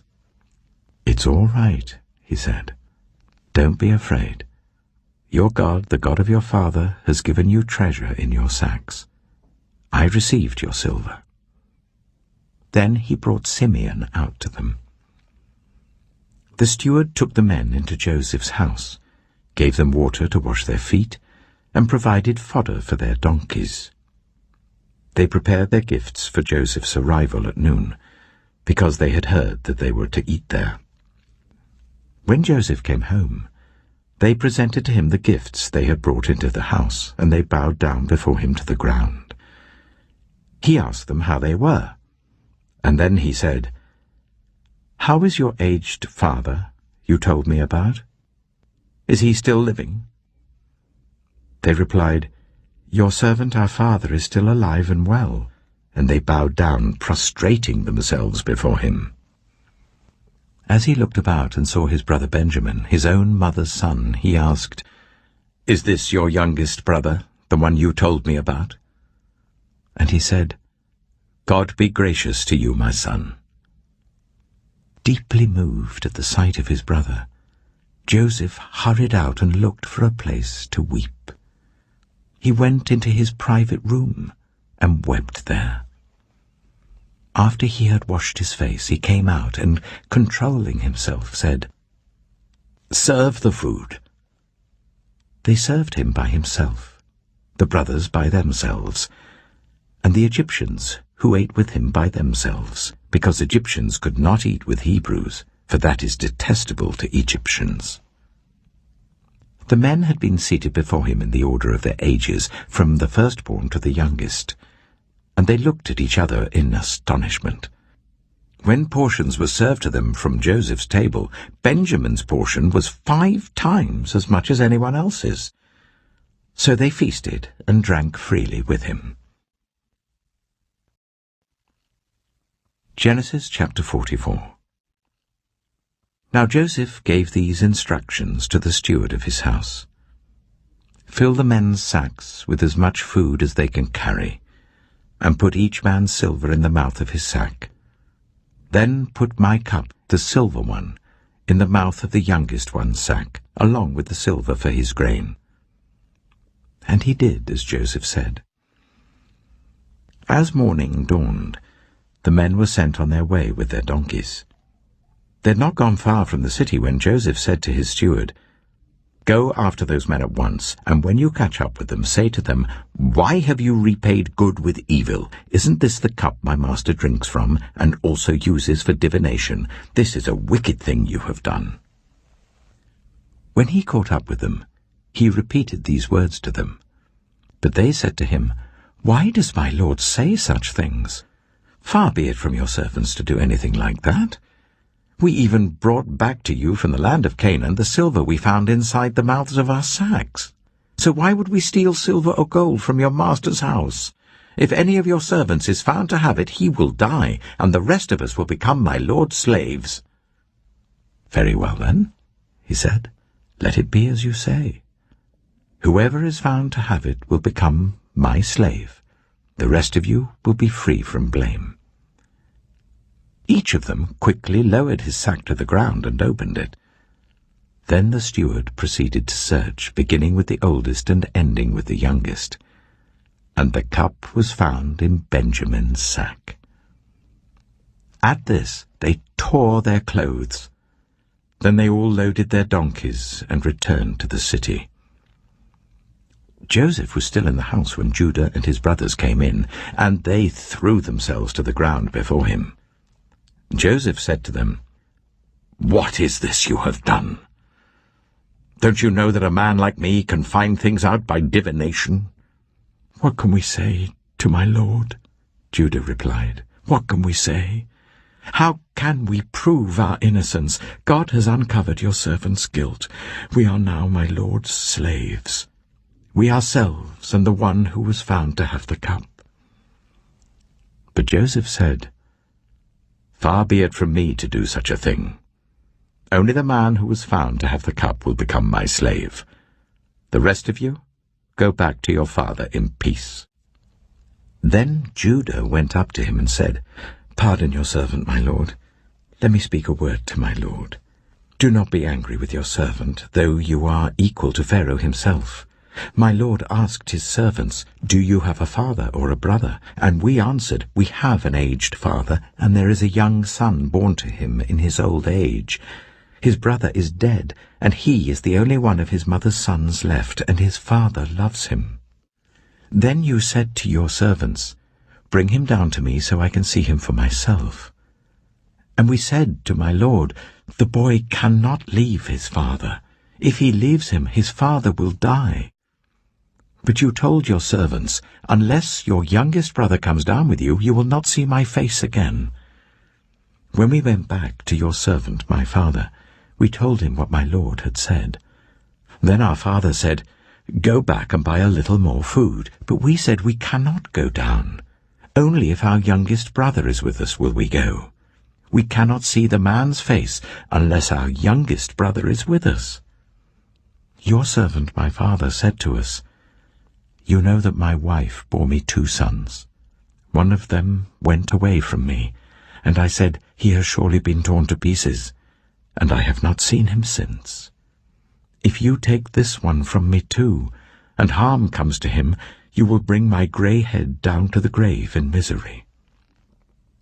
So now, if the boy is not with us, when I go back to your servant my father, and if my father, whose life is closely bound up with the boy's life, sees that the boy isn't there, he will die. Your servants will bring the grey head of our father down to the grave in sorrow. Your servant guaranteed the boy's safety to my father. I said, if I do not bring him back to you, I will bear the blame before you, my father, all my life. Now then, please let your servant remain here as my lord's slave in place of the boy, and let the boy return with his brothers. How can I go back to my father if the boy is not with me? No, Do not let me see the misery that would come on my father. Genesis chapter 45. Then Joseph could no longer control himself before all his attendants, and he cried out, "Make everyone leave my presence." So there was no one with Joseph when he made himself known to his brothers, and he wept so loudly that the Egyptians heard him, and Pharaoh's household heard about it. Joseph said to his brothers, "I am Joseph. Is my father still living?" But his brothers were not able to answer him, because they were terrified at his presence. Then Joseph said to his brothers, "Come close to me." When they had done so, he said, "I am your brother Joseph, the one you sold into Egypt. And now do not be distressed, and do not be angry with yourselves for selling me here, because it was to save lives that God sent me ahead of you. For 2 years now there has been famine in the land, and for the next 5 years there will be no ploughing and reaping. But God sent me ahead of you, to preserve for you a remnant on earth, and to save your lives by a great deliverance. So then it was not you who sent me here, but God. He made me father to Pharaoh, lord of his entire household and ruler of all Egypt. Now hurry back to my father, and say to him, 'This is what your son Joseph says. God has made me lord of all Egypt. Come down to me. Don't delay. You shall live in the region of Goshen and be near me, you, your children and grandchildren, your flocks and herds, and all you have. I will provide for you there, because 5 years of famine are still to come. Otherwise, you and your household and all who belong to you will become destitute.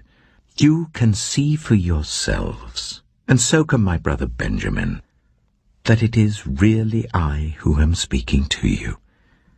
Tell my father about all the honor accorded me in Egypt and about everything you have seen, and bring my father down here quickly." Then he threw his arms around his brother Benjamin and wept, and Benjamin embraced him, weeping, and he kissed all his brothers and wept over them. Afterwards his brothers talked with him.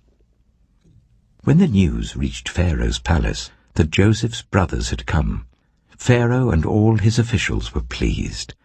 Pharaoh said to Joseph, "Tell your brothers, do this. Load your animals and return to the land of Canaan, and bring your father and your families back to me. I will give you the best of the land of Egypt, and you can enjoy the fat of the land." You are also instructed to tell them, "Do this. Take some carts from Egypt for your children and your wives, and get your father and come. Never mind about your belongings, because the best of all Egypt will be yours." So the sons of Israel did this. Joseph gave them carts, as Pharaoh had commanded, and he also gave them provisions for their journey. To each of them he gave new clothing, but to Benjamin he gave 300 shekels of silver and 5 sets of clothes. And this is what he sent to his father: 10 donkeys loaded with the best things of Egypt, and 10 female donkeys loaded with grain and bread and other provisions for his journey. Then he sent his brothers away, and as they were leaving he said to them, "Don't quarrel on the way." So they went up out of Egypt and came to their father Jacob in the land of Canaan. They told him, "Joseph is still alive. In fact, he is ruler of all Egypt." Jacob was stunned. He did not believe them. But when they told him everything Joseph had said to them, and when he saw the carts Joseph had sent to carry him back, the spirit of their father Jacob revived. And Israel said, "I'm convinced. My son Joseph is still alive. I will go and see him before I die." Genesis chapter 46. So Israel set out with all that was his, and when he reached Beersheba, he offered sacrifices to the God of his father Isaac. And God spoke to Israel in a vision at night, and said, Jacob, Jacob." "Here I am," he replied. "I am God, the God of your father," he said. "Do not be afraid to go down to Egypt, for I will make you into a great nation there. I will go down to Egypt with you, and I will surely bring you back again, and Joseph's own hand will close your eyes." Then Jacob left Beersheba, and Israel's sons took their father Jacob and their children and their wives in the carts that Pharaoh had sent to transport him. So Jacob and all his offspring went to Egypt, taking with them their livestock and the possessions they had acquired in Canaan. Jacob brought with him to Egypt his sons and grandsons and his daughters and granddaughters, all his offspring. These are the names of the sons of Israel, Jacob and his descendants who went to Egypt. Reuben, the firstborn of Jacob. The sons of Reuben, Hanok, Palu, Hezron, and Carmi. The sons of Simeon, Jemuel, Jamin, Ohad, Jachin, Zohar, and Sheul, the son of a Canaanite woman. The sons of Levi, Gershon, Kohath, and Merari. The sons of Judah, Onan, Shelah, Perez, and Zerah. But and Onan had died in the land of Canaan. The sons of Perez, Hezron and Hamul. The sons of Issachar, Tola, Pua, Jeshub, and Shimron. The sons of Zebulun, Sered, Elon, and Jahilel. These were the sons Leah bore to Jacob in Paddan Aram, besides his daughter Dinah. These sons and daughters of his were 33 in all. The sons of Gad, Zephon, Haggai, Shunai, Esbon, Eri, Erodai, and Arilai. The sons of Asher, Imnah, Ishva, Ishvi, and Beriah. Their sister was Sirah. The sons of Beriah, Heber and Malkiel. These were the children born to Jacob by Zilpah, whom Laban had given to his daughter Leah, 16 in all. The sons of Jacob's wife Rachel, Joseph and Benjamin. In Egypt, Manasseh and Ephraim were born to Joseph by Asenath, daughter of Potiphar, priest of On. The sons of Benjamin, Bela, Becher, Ashbel, Jirah, Naaman, Ehi, Rosh, Muppim, Huppim, and Ard. These were the sons of Rachel who were born to Jacob, 14 in all. The son of Dan, Hushim. The sons of Naphtali, Jaziel, Gunai, Jezer, and Shillem. These were the sons born to Jacob by Bilhah, whom Laban had given to his daughter Rachel, 7 in all. All those who went to Egypt with Jacob, those who were his direct descendants, not counting his sons' wives, numbered 66 persons. With the 2 sons who had been born to Joseph in Egypt, the members of Jacob's family, which went to Egypt, were 70 in all. Now Jacob sent Judah ahead of him to Joseph to get directions to Goshen. When they arrived in the region of Goshen, Joseph had his chariot made ready and went to Goshen to meet his father Israel. As soon as Joseph appeared before him, he threw his arms around his father and wept for a long time. Israel said to Joseph, "Now I'm ready to die, since I have seen for myself that you are still alive." Then Joseph said to his brothers and to his father's household, "I will go up and speak to Pharaoh, and will say to him, 'My brothers and my father's household, who are living in the land of Canaan, have come to me. The men are shepherds, they tend livestock, and they have brought along their flocks and herds and everything they own.' When Pharaoh calls you in and asks, 'What is your occupation?' you should answer, 'Your servants have tended livestock from our boyhood on, just as our fathers did.' Then you will be allowed to settle in the region of Goshen, for all shepherds are detestable to the Egyptians." Genesis chapter 47. Joseph went and told Pharaoh, "My father and brothers with their flocks and herds and everything they own have come from the land of Canaan and are now in Goshen." He chose 5 of his brothers and presented them before Pharaoh. Pharaoh asked the brothers, "What is your occupation?" "Your servants are shepherds," they replied to Pharaoh, "just as our fathers were." They also said to him, "We have come to live here for a while because the famine is severe in Canaan, and your servants' flocks have no pasture. So now please let your servants settle in Goshen." Pharaoh said to Joseph, "Your father and your brothers have come to you, and the land of Egypt is before you. Settle your father and your brothers in the best part of the land. Let them live in Goshen, and if you know of any among them with special ability, put them in charge of my own livestock."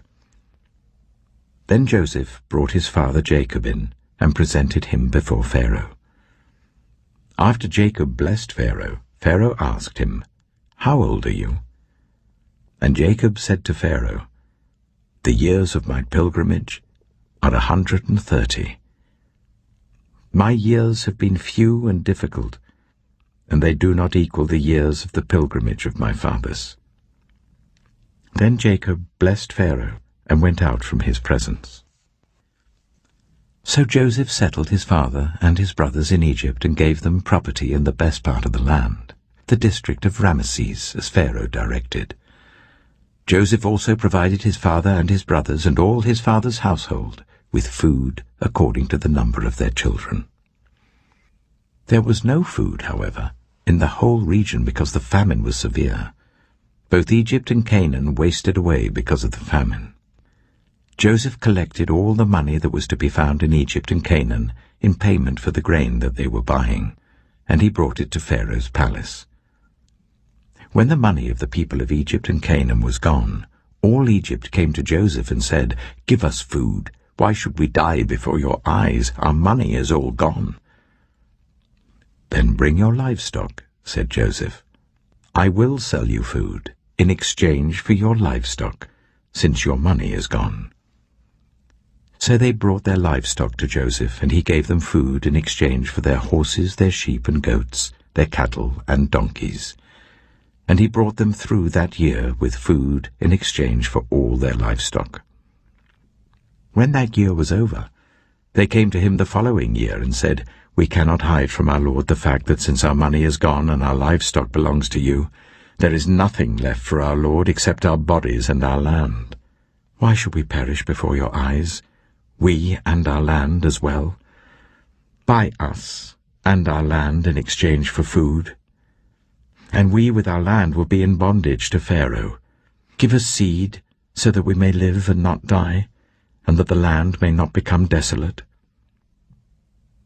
So Joseph bought all the land in Egypt for Pharaoh. The Egyptians, one and all, sold their fields because the famine was too severe for them.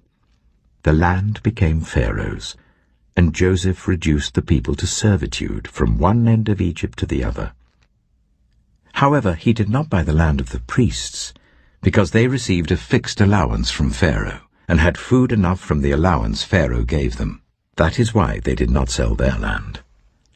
Joseph said to the people, "Now that I have bought you and your land today for Pharaoh, here is seed for you so you can plant the ground. But when the crop comes in, give 1/5 of it to Pharaoh. The other 4/5 you may keep as seed for the fields and as food for yourselves and your households and your children." "You have saved our lives," they said. "May we find favor in the eyes of our Lord. We will be in bondage to Pharaoh." So Joseph established it as a law concerning land in Egypt, still in force today, that 1/5 of the produce belongs to Pharaoh. It was only the land of the priests that did not become Pharaoh's. Now the Israelites settled in Egypt in the region of Goshen. They acquired property there and were fruitful and increased greatly in number. Jacob lived in Egypt 17 years, and the years of his life were 147. When the time drew near for Israel to die, he called for his son Joseph and said to him, "If I have found favor in your eyes, put your hand under my thigh and promise that you will show me kindness and faithfulness. Do not bury me in Egypt, but when I rest with my fathers, carry me out of Egypt and bury me where they are buried." "I will do as you say," he said. "Swear to me," he said.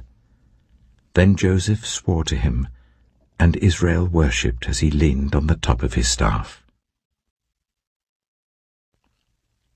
Genesis chapter 48.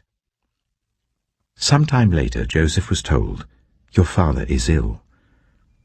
So he took his 2 sons, Manasseh and Ephraim, along with him. When Jacob was told, "Your son Joseph has come to you," Israel rallied his strength and sat up on the bed. Jacob said to Joseph, "God Almighty appeared to me at Luz, in the land of Canaan, and there he blessed me and said to me, 'I am going to make you fruitful and increase your numbers. I will make you a community of peoples, and I will give this land as an everlasting possession to your descendants after you.' Now then, your 2 sons born to you in Egypt before I came to you here will be reckoned as mine. Ephraim and Manasseh will be mine, just as Reuben and Simeon are mine. Any children born to you after them will be yours. In the territory they inherit, they will be reckoned under the names of their brothers. As I was returning from Padan, to my sorrow, Rachel died in the land of Canaan while we were still on the way, a little distance from Ephrath. So I buried her there beside the road to Ephrath, that is Bethlehem." When Israel saw the sons of Joseph, he asked, "Who are these?" "They are the sons God has given me here," Joseph said to his father. Then Israel said, "Bring them to me so I may bless them." Now Israel's eyes were failing because of old age, and he could hardly see. So Joseph brought his sons close to him, and his father kissed them and embraced them. Israel said to Joseph, "I never expected to see your face again, and now God has allowed me to see your children too." Then Joseph removed them from Israel's knees, and bowed down with his face to the ground. And Joseph took both of them, Ephraim on his right towards Israel's left hand, and Manasseh on his left towards Israel's right hand, and brought them close to him. But Israel reached out his right hand and put it on Ephraim's head, though he was the younger, and crossing his arms, he put his left hand on Manasseh's head, even though Manasseh was the firstborn. Then he blessed Joseph and said, "May the God before whom my fathers, Abraham and Isaac, walked faithfully, the God who has been my shepherd all my life to this day, the angel who has delivered me from all harm, may he bless these boys. May they be called by my name and the names of my fathers, Abraham and Isaac, and may they increase greatly on the earth." When Joseph saw his father placing his right hand on Ephraim's head, he was displeased. So he took hold of his father's hand to move it from Ephraim's head to Manasseh's head. Joseph said to him, "No, my father, this one is the firstborn. Put your right hand on his head." But his father refused and said, "I know, my son, I know. He too will become a people, and he too will become great. Nevertheless, his younger brother will be greater than he, and his descendants will become a group of nations." He blessed them that day and said, "In your name will Israel pronounce this blessing. May God make you like Ephraim and Manasseh." So he put Ephraim ahead of Manasseh. Then Israel said to Joseph, "I am about to die, but God will be with you and take you back to the land of your fathers. And to you I give one more ridge of land than to your brothers, the ridge I took from the Amorites with my sword and my bow." Genesis chapter 49. Then Jacob called for his sons and said, "Gather round so I can tell you what will happen to you in days to come. Assemble and listen, sons of Jacob. Listen to your father Israel. Reuben, you are my firstborn, my might, the first sign of my strength, excelling in honor, excelling in power. Turbulent as the waters, you will no longer excel, for you went up onto your father's bed, onto my couch, and defiled it." Simeon and Levi are brothers. Their swords are weapons of violence. Let me not enter their council, let me not join their assembly, for they have killed men in their anger, and hamstrung oxen as they pleased. Cursed be their anger, so fierce, and their fury so cruel. I will scatter them in Jacob and disperse them in Israel. Judah, your brothers will praise you. Your hand will be on the neck of your enemies. Your father's sons will bow down to you. You are a lion's cub, Judah. You return from the prey, my son. Like a lion he crouches and lies down like a lioness. Who dares to rouse him? The scepter will not depart from Judah, nor the ruler's staff from between his feet, until he to whom it belongs shall come, and the obedience of the nations shall be his. He will tether his donkey to a vine, his colt to the choicest branch. He will wash his garments in wine, his robes in the blood of grapes. His eyes will be darker than wine, his teeth whiter than milk. Zebulun will live by the seashore and become a haven for ships. His border will extend toward Sidon. Issachar is a scrawny donkey lying down among the sheepfolds. When he sees how good is his resting place and how pleasant is his land, he will bend his shoulder to the burden and submit to forced labor. Dan will provide justice for his people as one of the tribes of Israel. Dan will be a snake by the roadside, a viper along the path that bites the horse's heels so that its rider tumbles backward. I look for your deliverance, Lord. Gad will be attacked by a band of raiders, but he will attack them at their heels. Asher's food will be rich. He will provide delicacies fit for a king. Naphtali is a doe set free that bears beautiful fawns. Joseph is a fruitful vine near a spring, whose branches climb over a wall. With bitterness archers attacked him. They shot at him with hostility.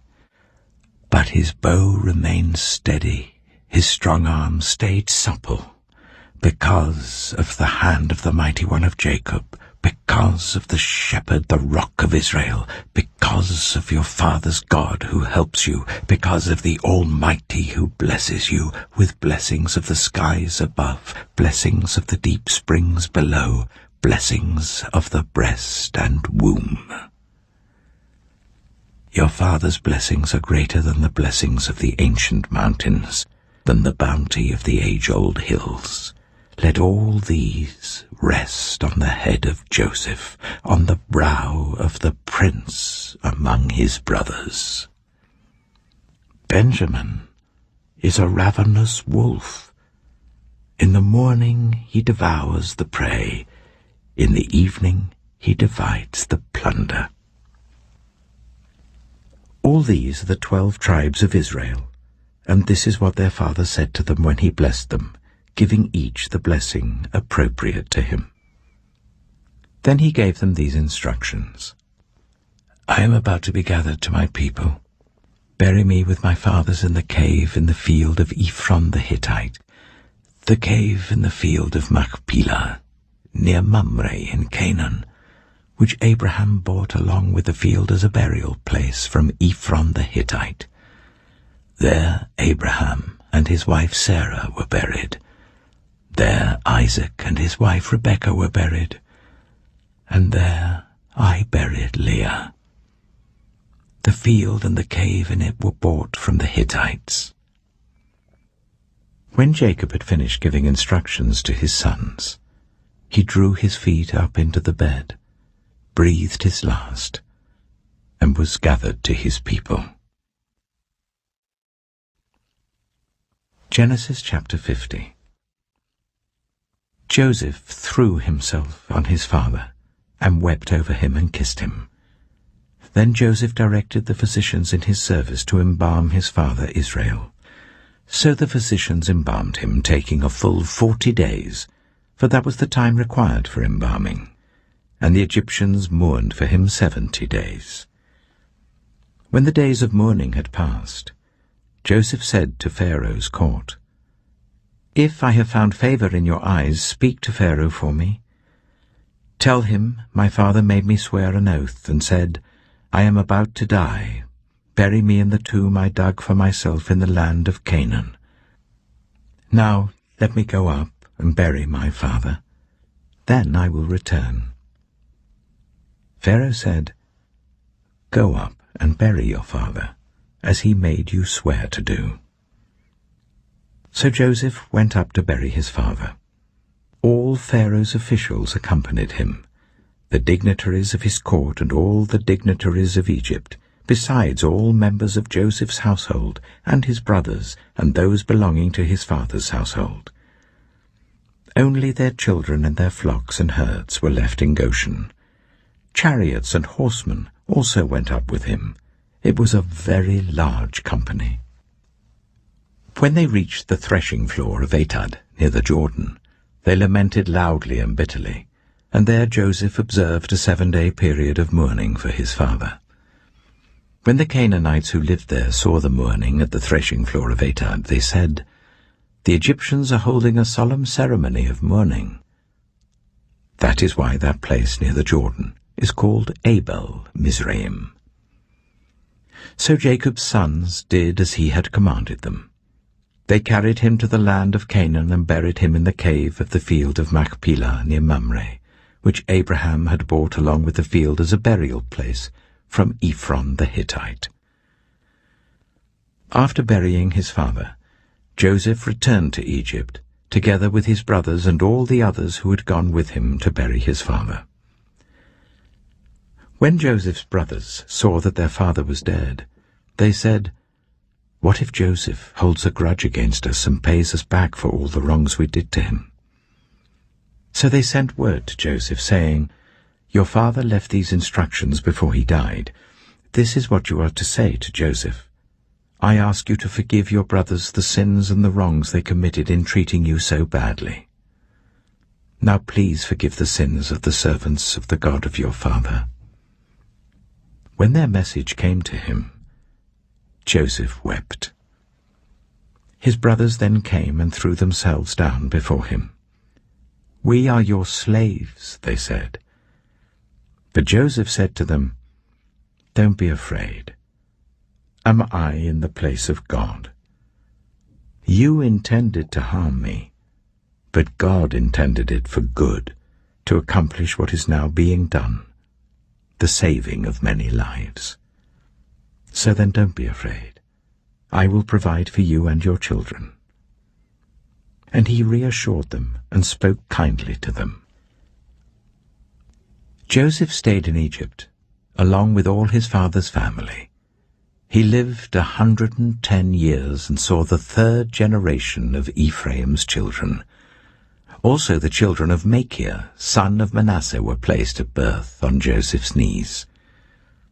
Then Joseph said to his brothers, "I am about to die, but God will surely come to your aid and take you up out of this land, to the land he promised on oath to Abraham, Isaac, and Jacob." And Joseph made the Israelites swear an oath and said, "God will surely come to your aid, and then you must carry my bones up from this place."